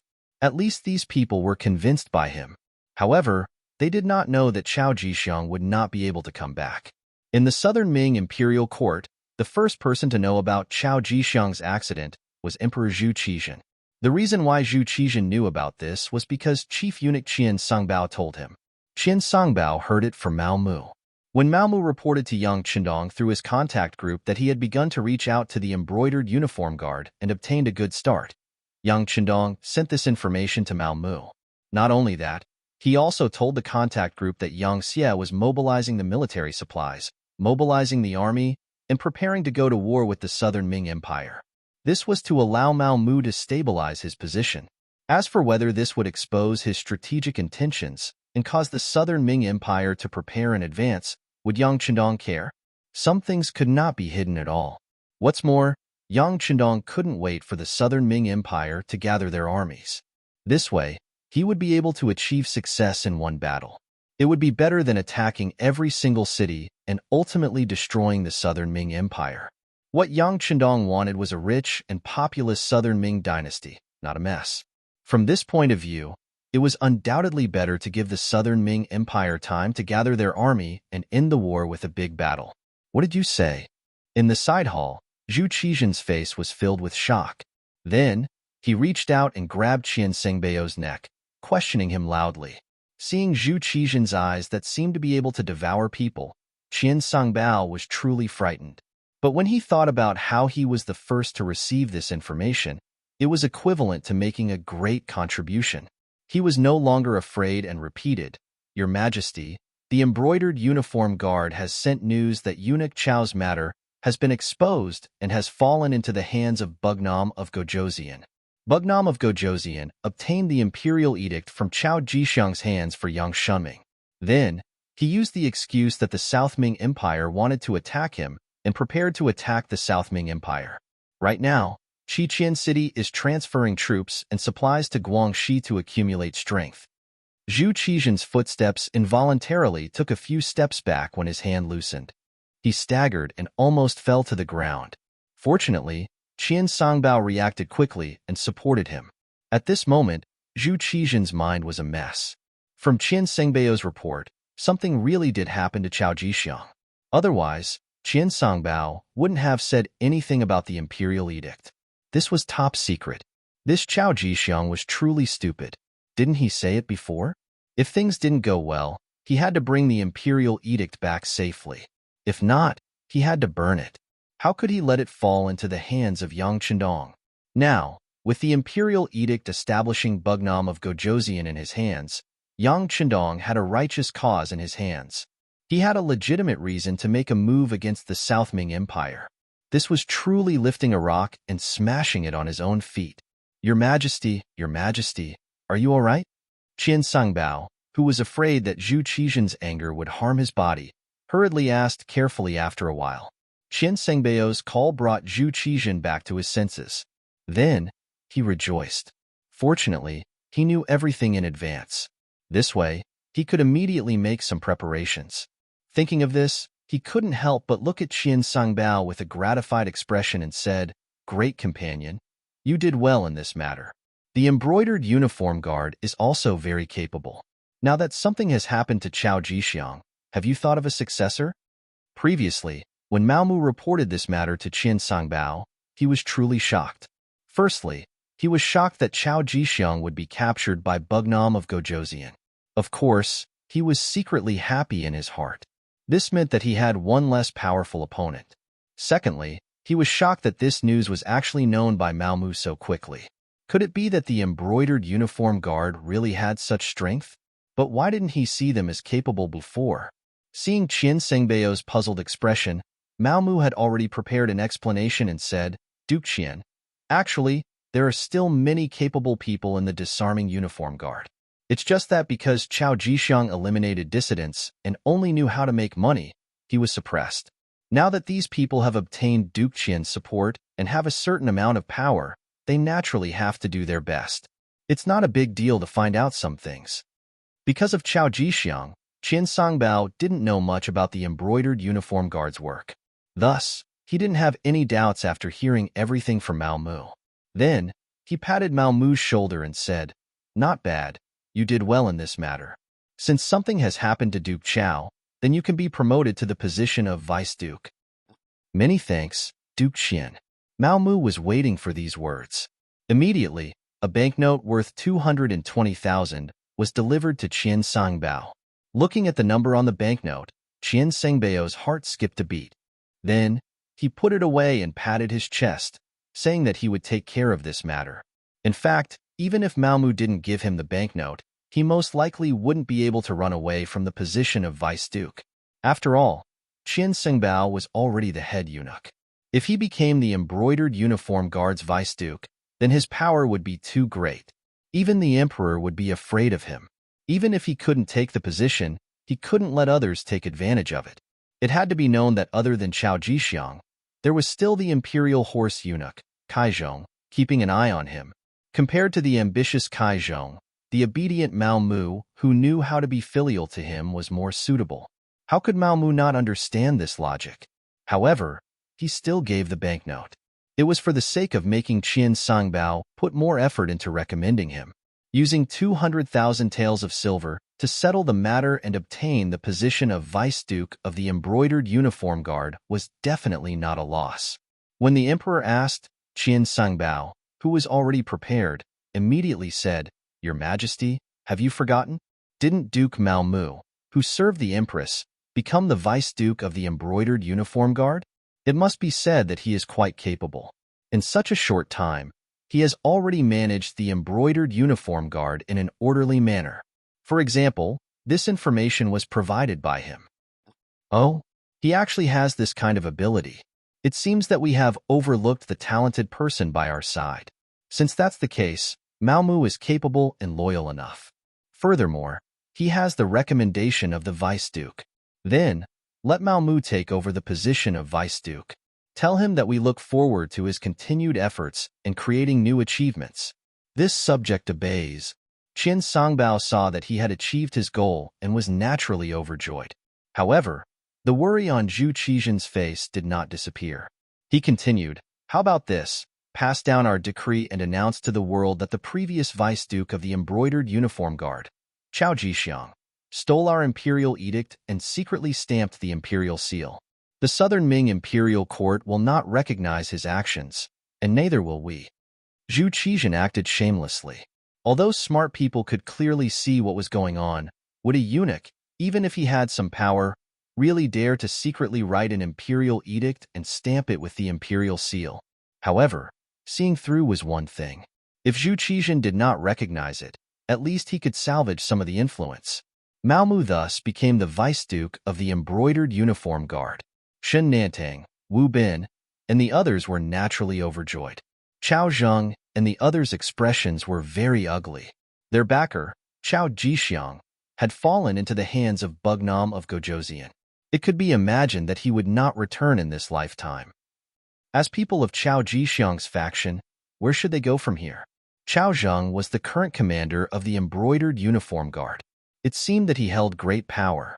However, he was just a dog by Chao Jixiang's side, a chess piece. In the end, he was just an important chess piece. He was not a eunuch. Without an imperial edict, he could not enter the palace, let alone see the emperor. In terms of influence in the palace in front of the emperor, he was naturally far inferior to Mao Mu, who was originally the head of the eunuchs. Now that Mao Mu's position was above his, Chao Zheng was suddenly in a difficult position. He did not know what to do. Bow down to Mao Mu? The people of Chao Jixiang, who had always been proud, were not willing to do so. At least, Chao Zheng believed that he and the others still had the strength to fight. Thinking of the arrangements that his elder brother, Chao Jixiang, had made in the Embroidered Uniform Guard for more than 10 years, he decided to wrestle with Mao Mu. As long as he could control the entire Embroidered Uniform Guard, at that time, he would not have to worry about Mao Mu not coming to talk to him. At that time, he would bow down and raise some conditions. Then, he would be able to regain the initiative.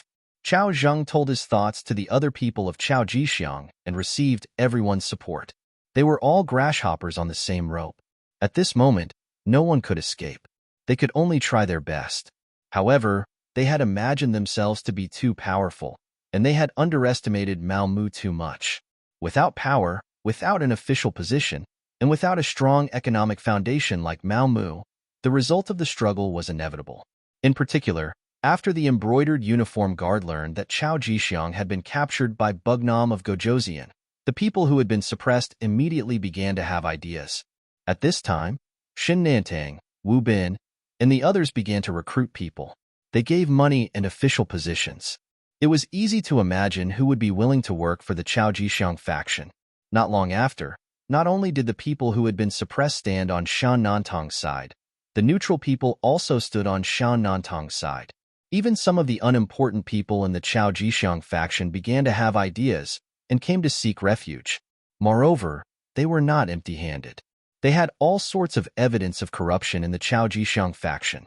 Everyone kicks a man who is down.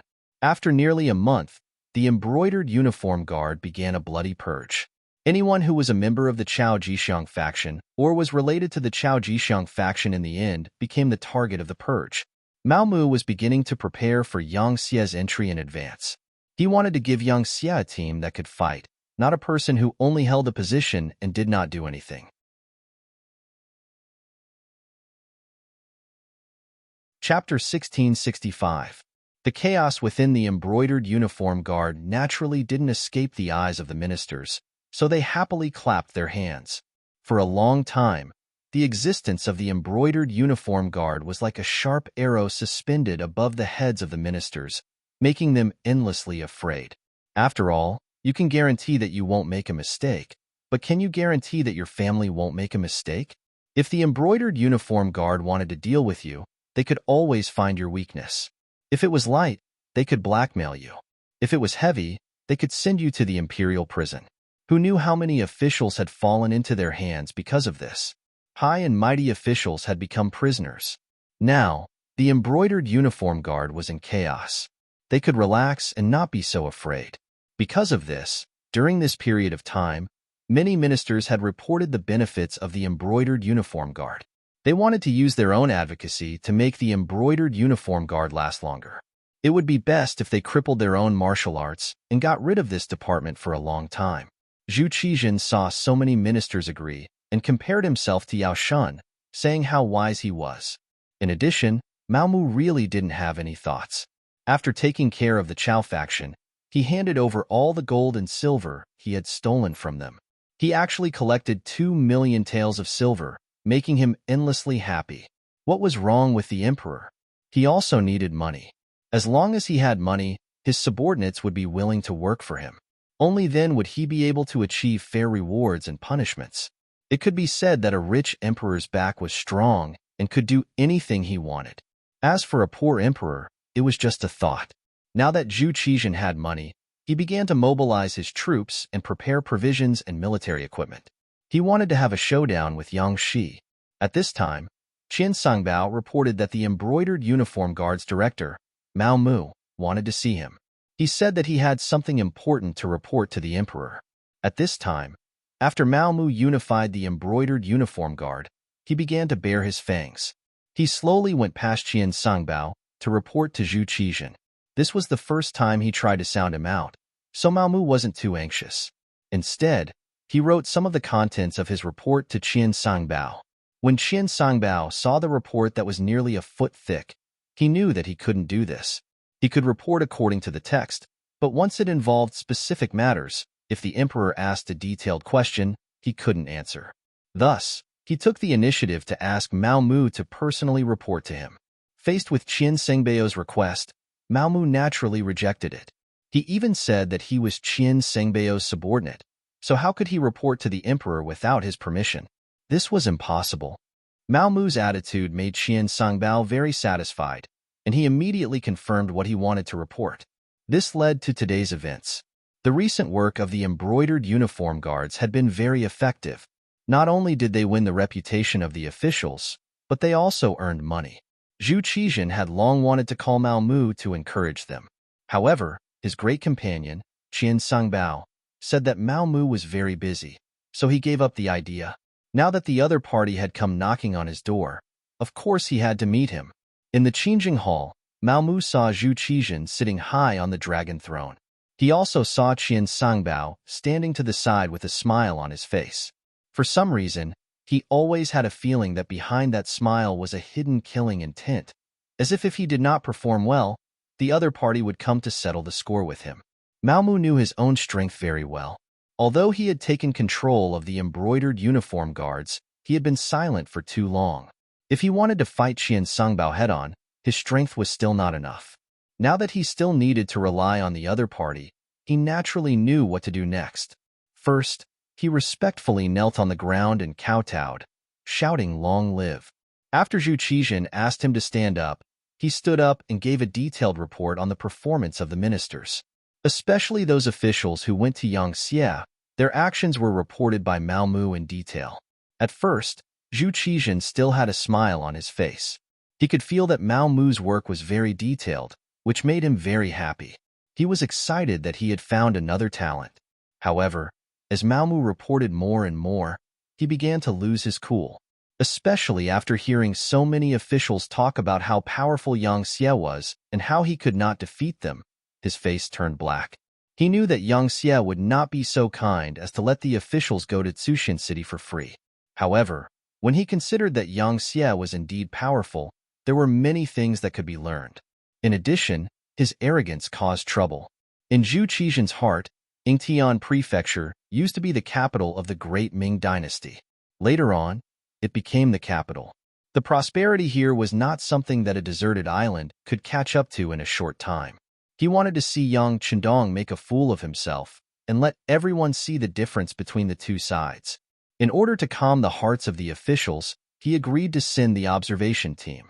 However, ever since the Crown Prince's junior tutor, Minister of War Kuang Yi, was chased back early and heard about what happened in Yangxie, he felt that things were going to go south. He hurriedly gave an edict to end the observation team early. He thought that since the time was too short, it should not be a big problem. During this period of time, he was preparing for war and did not care so much about it. Now that he heard Mao Mu's report, he knew that the attitude of the officials under him had changed greatly. Following Mao Mu's report, these officials actually compared Crimson City to a heaven-like existence, and even exaggerated the strength of the Yang faction. There were even people who were pessimistic and said that if the Southern Ming Empire fought with the Yang faction, they would definitely lose. This was disrupting the morale of the army. Even if these people were killed, it would not be enough to vent his anger. Zhu Qizhen was angry. Investigate. If there are any unfavorable words, investigate them thoroughly. As you command, Mao Mu hurriedly replied. However, he did not leave immediately. Instead, he raised his head and gave Qian Sengbao a meaningful look. After Qian Sengbao received the signal, he hurriedly bowed and said respectfully, "Your Majesty, I'm afraid that just investigating is useless. Some people will not shed tears until they see the coffin. If we allow them to develop, I'm afraid that before the army even leaves, the morale of the army will already be broken. How can we win then? As the saying goes, special times call for special measures." Yes, Dehu is right. Right now, the Southern Ming dynasty is facing a matter of life and death. We cannot be soft-hearted. If we investigate them, we will lock them up and deal with them. However, you must remember that we must have evidence. We cannot catch the wrong person. Zhu Qizhen said as if he had just realized something. This was the result that Mao Mu wanted. After saying, "As you command," he left the side hall. For Qian Sengbao to stand up at this time, it was naturally the result of discussion. In Mao Mu's words, this was a good opportunity to accumulate wealth. Those officials were all rich people. As long as they caught them, they would not have to worry about not having enough money to ransom them. In short, this time, they had to make the officials bow their heads to the eunuchs. Qian Sengbao was 100% in favor of Mao Mu's suggestion.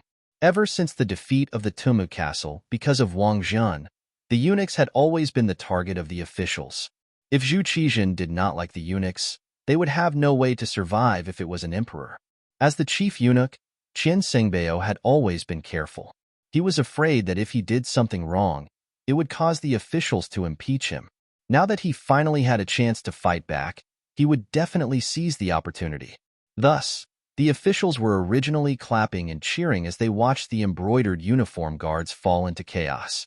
However, they could not be happy because after the embroidered uniform guards had a unified leader, they began to target them.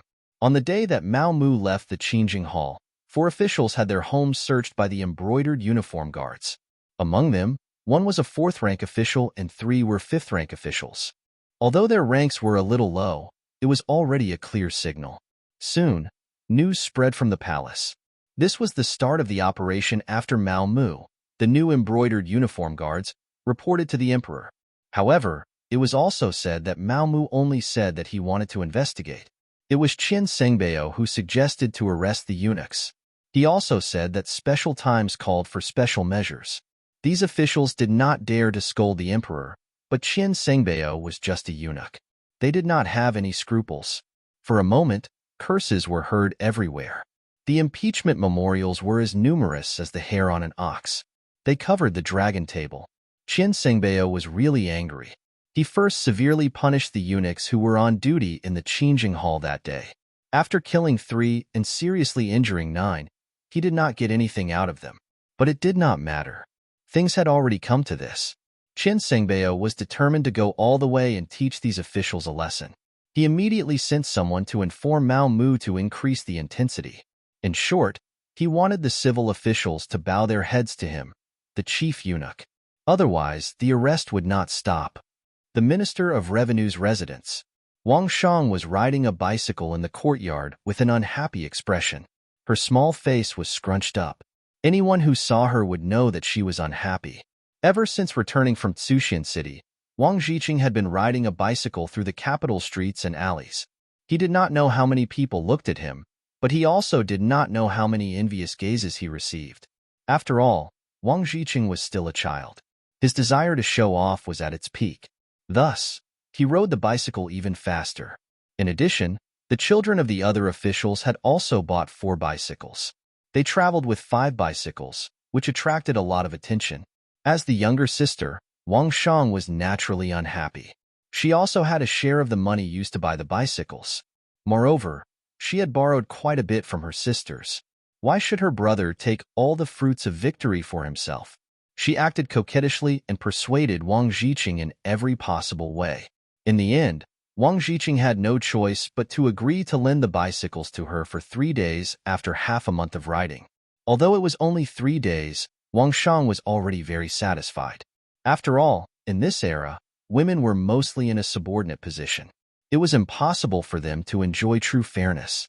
She scratched her fingers day after day.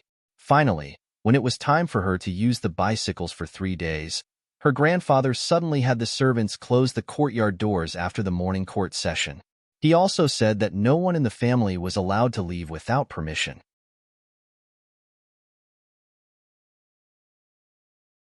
Chapter 1666. Wang Shang couldn't accept this. She had already asked her friends to ride the bike together, and she wanted to show off like an older brother. How could she be happy when her plans were disrupted? After riding a few laps around the courtyard, Wang Shang felt that she had completely adapted to the bicycle and could ride it with ease. Then, she carefully went to the back door of the manor with her personal maidservant. As the young master, she ordered the servants to open the door and went out into the streets.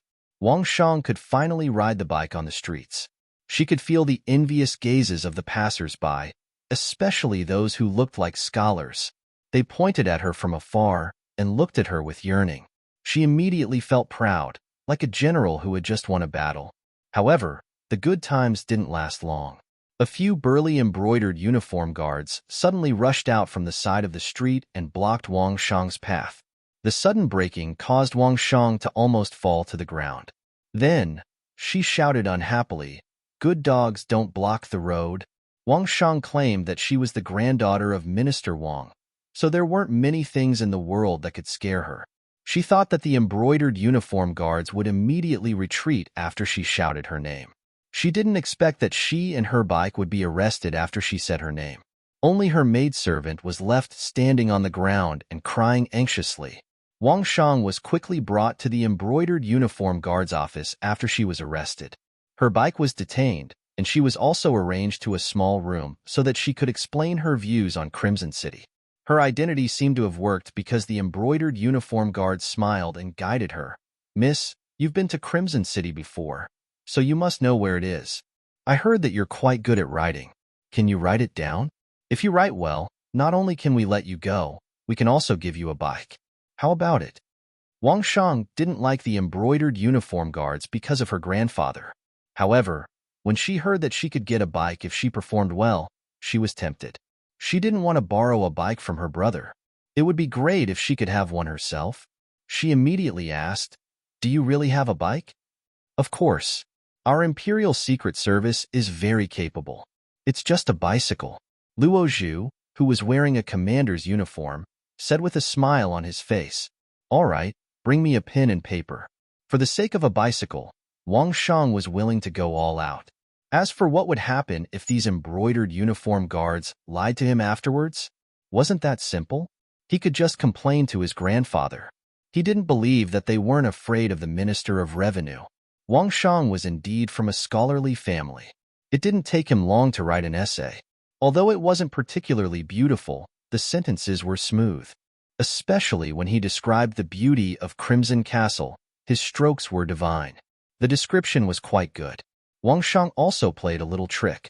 As if she was afraid that the other party would not think highly of her essay, she even added some sentences about her grandfather, Wang Zhua, in her essay.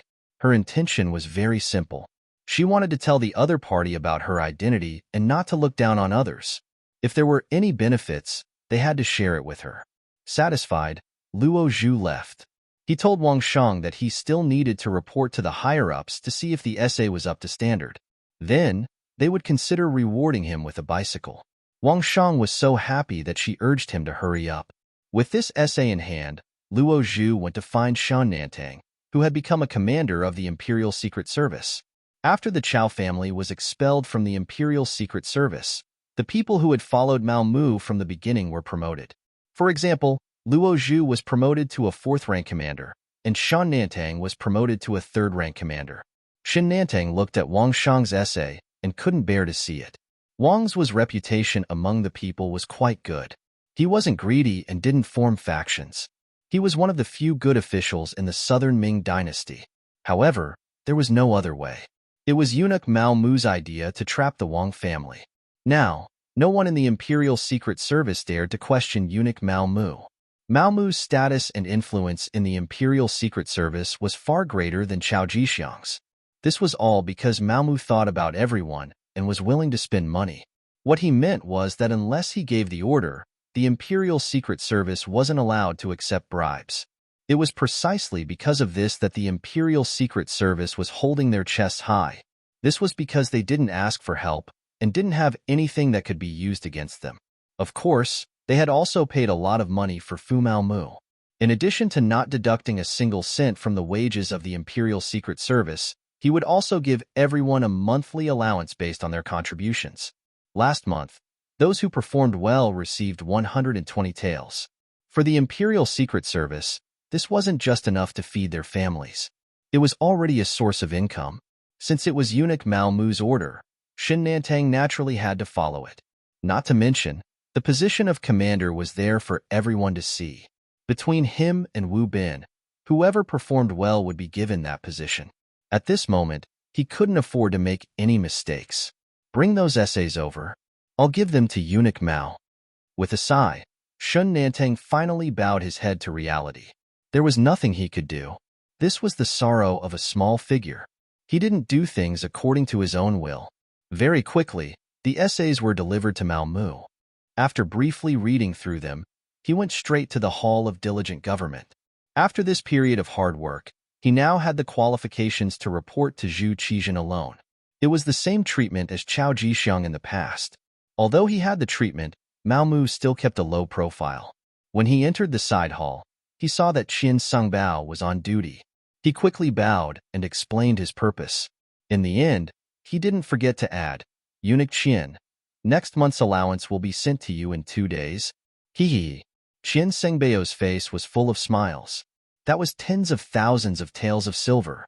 In his eyes, Mao Mu was undoubtedly a god of wealth. Although he was curious about where the other party got the money, no matter what, it was enough that the money was sent to him. Why would he care so much about it? Oh right, have you thought about who to give the position of commander to? Qin Songbao couldn't help but ask. That was an income of 500,000 taels of silver. How could he not be anxious? Eunuch Qin, you also know that both Wu Bin and Shan Nantang have performed well. In order to give them more motivation, this matter has to be delayed. Of course, the money will definitely be sent in the end. It's just a matter of a month or 2 to show filial respect to you. Mao Mu explained with a smile. Haha, it's fine. This eunuch is just asking. Just asking. Qin Songbao smiled politely and then said, "All right, His Majesty is still waiting for you. Quickly go and do your job." Yes.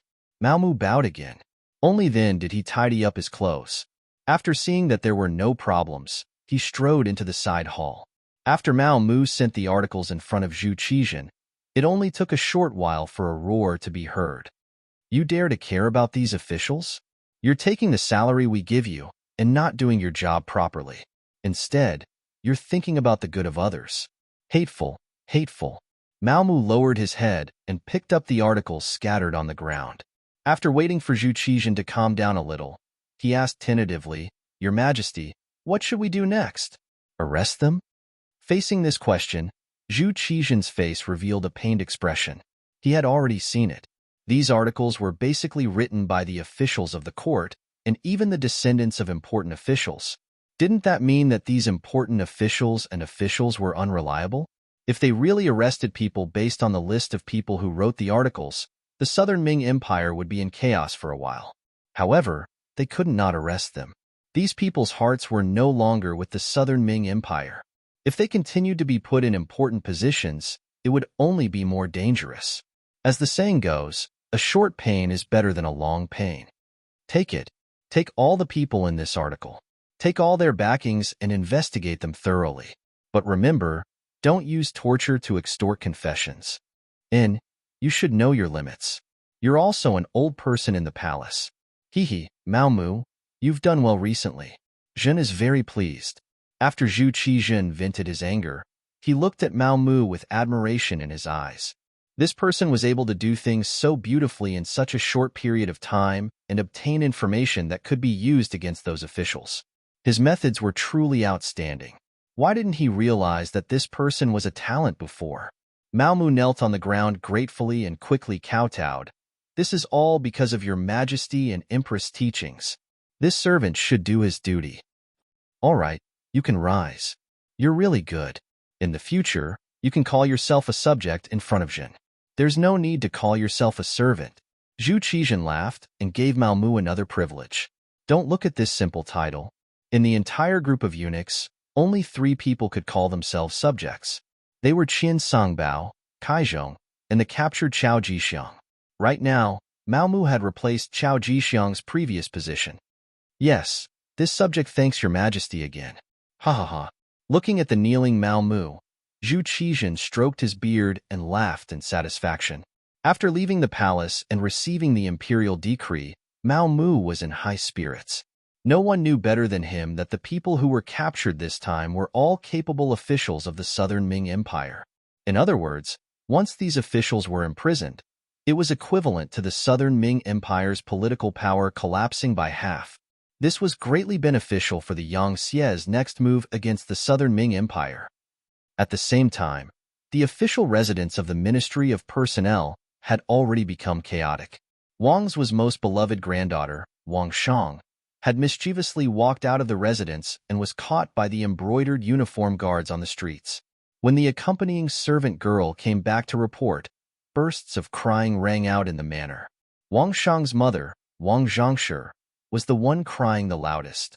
Her crying made Wang's eldest son, Wang Shang's father, Wang Guang, who was currently serving in the Ministry of Personnel, extremely anxious. Wang's quickly found out about the commotion here. His wife, Wang Songshi, also started crying. She then said that the embroidered uniform guards were all bastards, demons who killed without batting an eyelid. This time, Wang Shang had fallen into their hands. Who knew what would happen?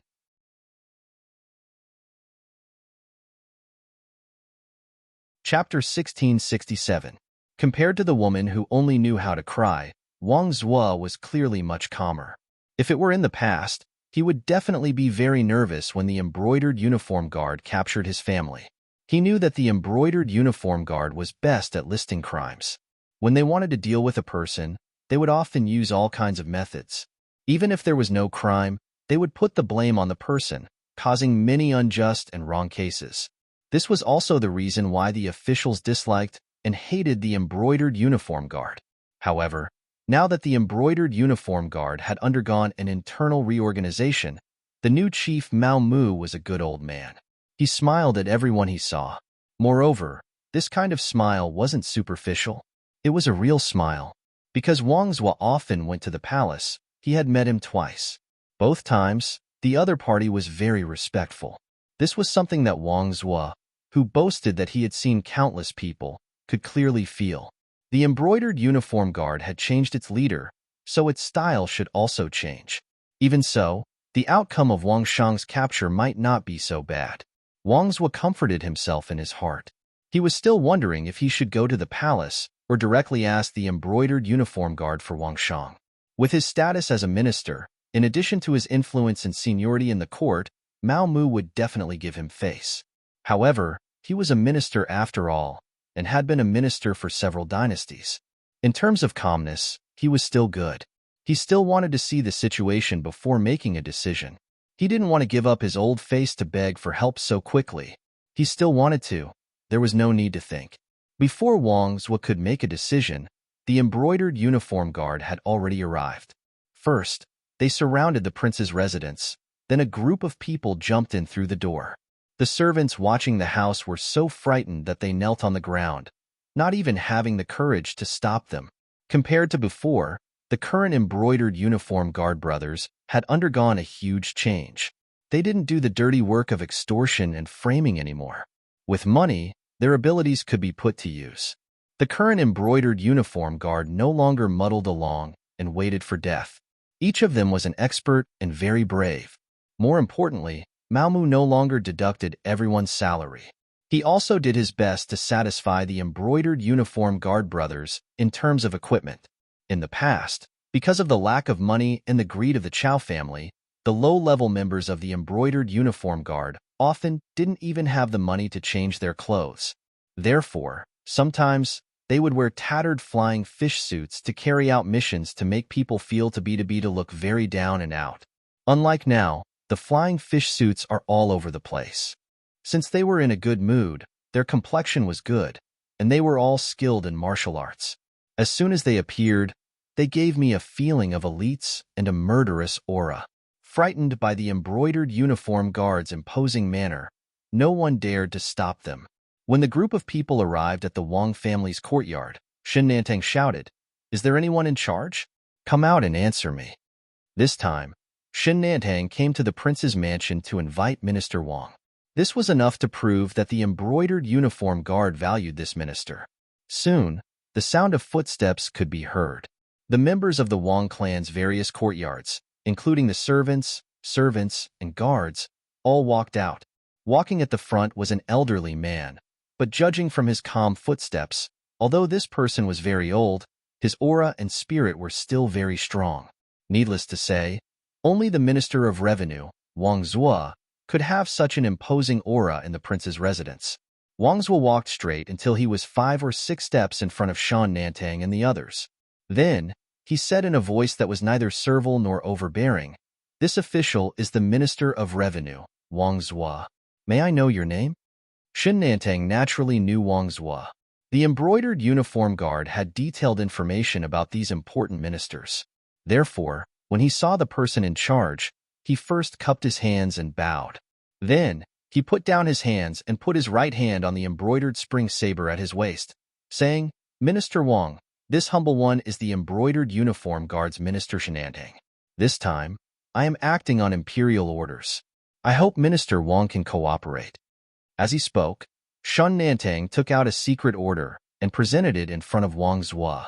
Reaching out to take it, his eyes fell on the secret order. Seeing that it was the emperor's decree and was stamped with the imperial seal, he knew that the matter could not be changed. Wang Zhuo's brows were tightly knitted together. Then, he sighed and said, "Since you are acting on the emperor's orders, this old man will naturally cooperate and go with you. However, my family is innocent. Please don't make things difficult for them." This is natural. Nowadays, the embroidered uniform guard does things according to the law. As long as Minister Wang cooperates, your family will naturally not have to worry. Shen Nantang immediately guaranteed. Hearing Shen Nantang's words, Wang Zhuo nodded and then stretched out his hands, saying, "Then this old man will go with you? Father, grandfather, master." For a moment, the shouts came one after another. Then, uncontrollable cries came from the courtyard. Clearly, everyone could see that this time, the embroidered uniform guard had come to capture Wang Zhuo. Without this pillar of support, half of the Wang residents would collapse. "What are you crying for?" "This old man is just being asked to assist in the investigation. It's not like I have already been convicted." Wang Zhuo was not satisfied with his family's performance. His gaze fell on his eldest son, Wang Guang, and said, "Guang father is not here. You have to take care of the family. Take care of your mother, brother, and children. Yes, father. Don't worry. Wang Guang also said with tears in his eyes. Okay, let's go. Wang Zhua knew that at this time, it was meaningless to say anything more. It was better to leave immediately. He said to Shun Nantang, Shun Tengji, let's do it. Seeing that Wang Zhua was very cooperative, Shun Nantang's eyes showed that he could not bear to see him like this. There's no need to use tricks. This official believes that Minister Wang will cooperate with us. This meant that he did not need to be shackled. Wang Zhua thought for a moment and threw a grateful look at Shun Nantang. After all, it would be very embarrassing to be shackled in front of his family. This was the last shred of dignity that he had left. Wang Zhua left. The group of embroidered uniform guards did as Shun Nantang said. They did not make things difficult for the people of the Wang residence. They did not even leave people to keep an eye on them. The people of the Wang residence were free to enter and leave. If Wang Zhua had not been taken away, perhaps everyone would have thought that it was just a dream. After Wang Zhua left, the eldest son, Wang Guang, sent people to take good care of his mother, Wang Songshi. He also arranged for the guards and parents to guard the courtyard. Then, he hurriedly left the residence with people. He wanted to move around and find the officials that were on good terms with his father, as well as other ministers, to see if there was any way to save the situation. However, Wang Guang was destined to be disappointed, because on this day, not only was his father taken away by the embroidered uniform guards, many important officials in the court were also taken away. Among them were the Minister of Appointments Chen Sun, the Minister of Right Xie Chong, the Minister of Justice Xiao Xian, and so on. For a moment, the capital was in chaos. The officials were also in danger. They constantly sent people to find out what had happened and whether the embroidered uniform guards would continue to take people away. In the palace, Mao Mu became the most popular person. Anyone who had some connections with him would send people to inquire about the situation. As for himself, he was drinking tea with someone in a small courtyard in the palace. Across from Mao Mu sat a eunuch wearing an official's robe. His dark eyes had already swept over Mao Mu countless times. Mao Mu hated this kind of unrestrained gaze. However, he knew that now was not the time to fall out with the eunuch. At the very least, the opportunity was not ripe yet. Across from him sat one of the three great eunuchs of the southern Ming dynasty, Kaizhong, who controlled the Imperial Horse Directorate. At the same time, he was also one of the eunuchs in charge of writing. He was the kind of person who could be summoned by the emperor at any time and had the opportunity to serve him at any time. It was precisely because of Kaizhong's relationship that he could reach the heavenly court that Mao Mu was very polite to him. He even had to bow to him as a junior. After all, in terms of age and experience, Kaizhong was indeed much stronger than him. Only a chief eunuch like Qian Songbao would not be at a disadvantage when facing him. Good tea. Mao Mu quietly flattered him, breaking the somewhat awkward atmosphere. Drink more of this good tea. When we leave in a moment, I will send someone to deliver some to you, Sir Mao. Kaizhong smiled. However, when others saw this smile, they couldn't help but feel a wave of goosebumps. Many thanks, Sir Kai. However, I don't know if Sir Kai has summoned Mao Mu for something. Mao Mu didn't want to believe that Kaizhong would be so kind as to invite him to drink tea. He definitely had something to say. At the very least, he really couldn't figure out what it was. AI, how could I dare to order you? Sir Mao is currently the emperor's favorite. I can't wait to curry favor with you. How could I dare to order you? Sir Kai is too kind. This humble one is truly unable to accept it. Mao Mu smiled and returned Kaizhong's gaze with a soft glare. Although in terms of experience, he was indeed inferior to Kaizhong. If Kaizhong wanted to step on him, he had the power to resist. With Empress Qian's approval and trust, in addition to the power he held in the embroidered uniform guard, Kaizhong couldn't do whatever he wanted. Kaizhong naturally understood this point. That was why he called Mao Mu over to discuss this matter and invited him to drink tea. He wasn't like the other eunuchs, who could just directly give him orders. Sensing a trace of rejection in Mao Mu's words, Kaizhong laughed. He could understand Mao Mu's feelings. When he first took over the position, he faced those powerful and experienced old eunuchs, just like today. It was because of this experience that he wouldn't underestimate Mao Mu, much less make an enemy out of him. He clearly understood what it meant to be a newborn calf that wasn't afraid of a tiger. Moreover, there was still Qian Senbao, the head eunuch. It wasn't time for him to compete with Mao Mu. That would only benefit others. He didn't have any intention of exploiting Mao Mu. On the contrary, he was here to befriend him. He believed that after today's matter, he would definitely maintain a good relationship with Mao Mu, at least on the surface. Sir Mao, actually, I invited you to drink tea this time because I have a request. AI. Sir Kai is really making things difficult for this humble one. If there's anything you need, just tell me. Mao Mu said politely. You're tuning into the Warrior Lore YouTube channel. Don't forget to subscribe and join us on this journey to catch the most captivating stories.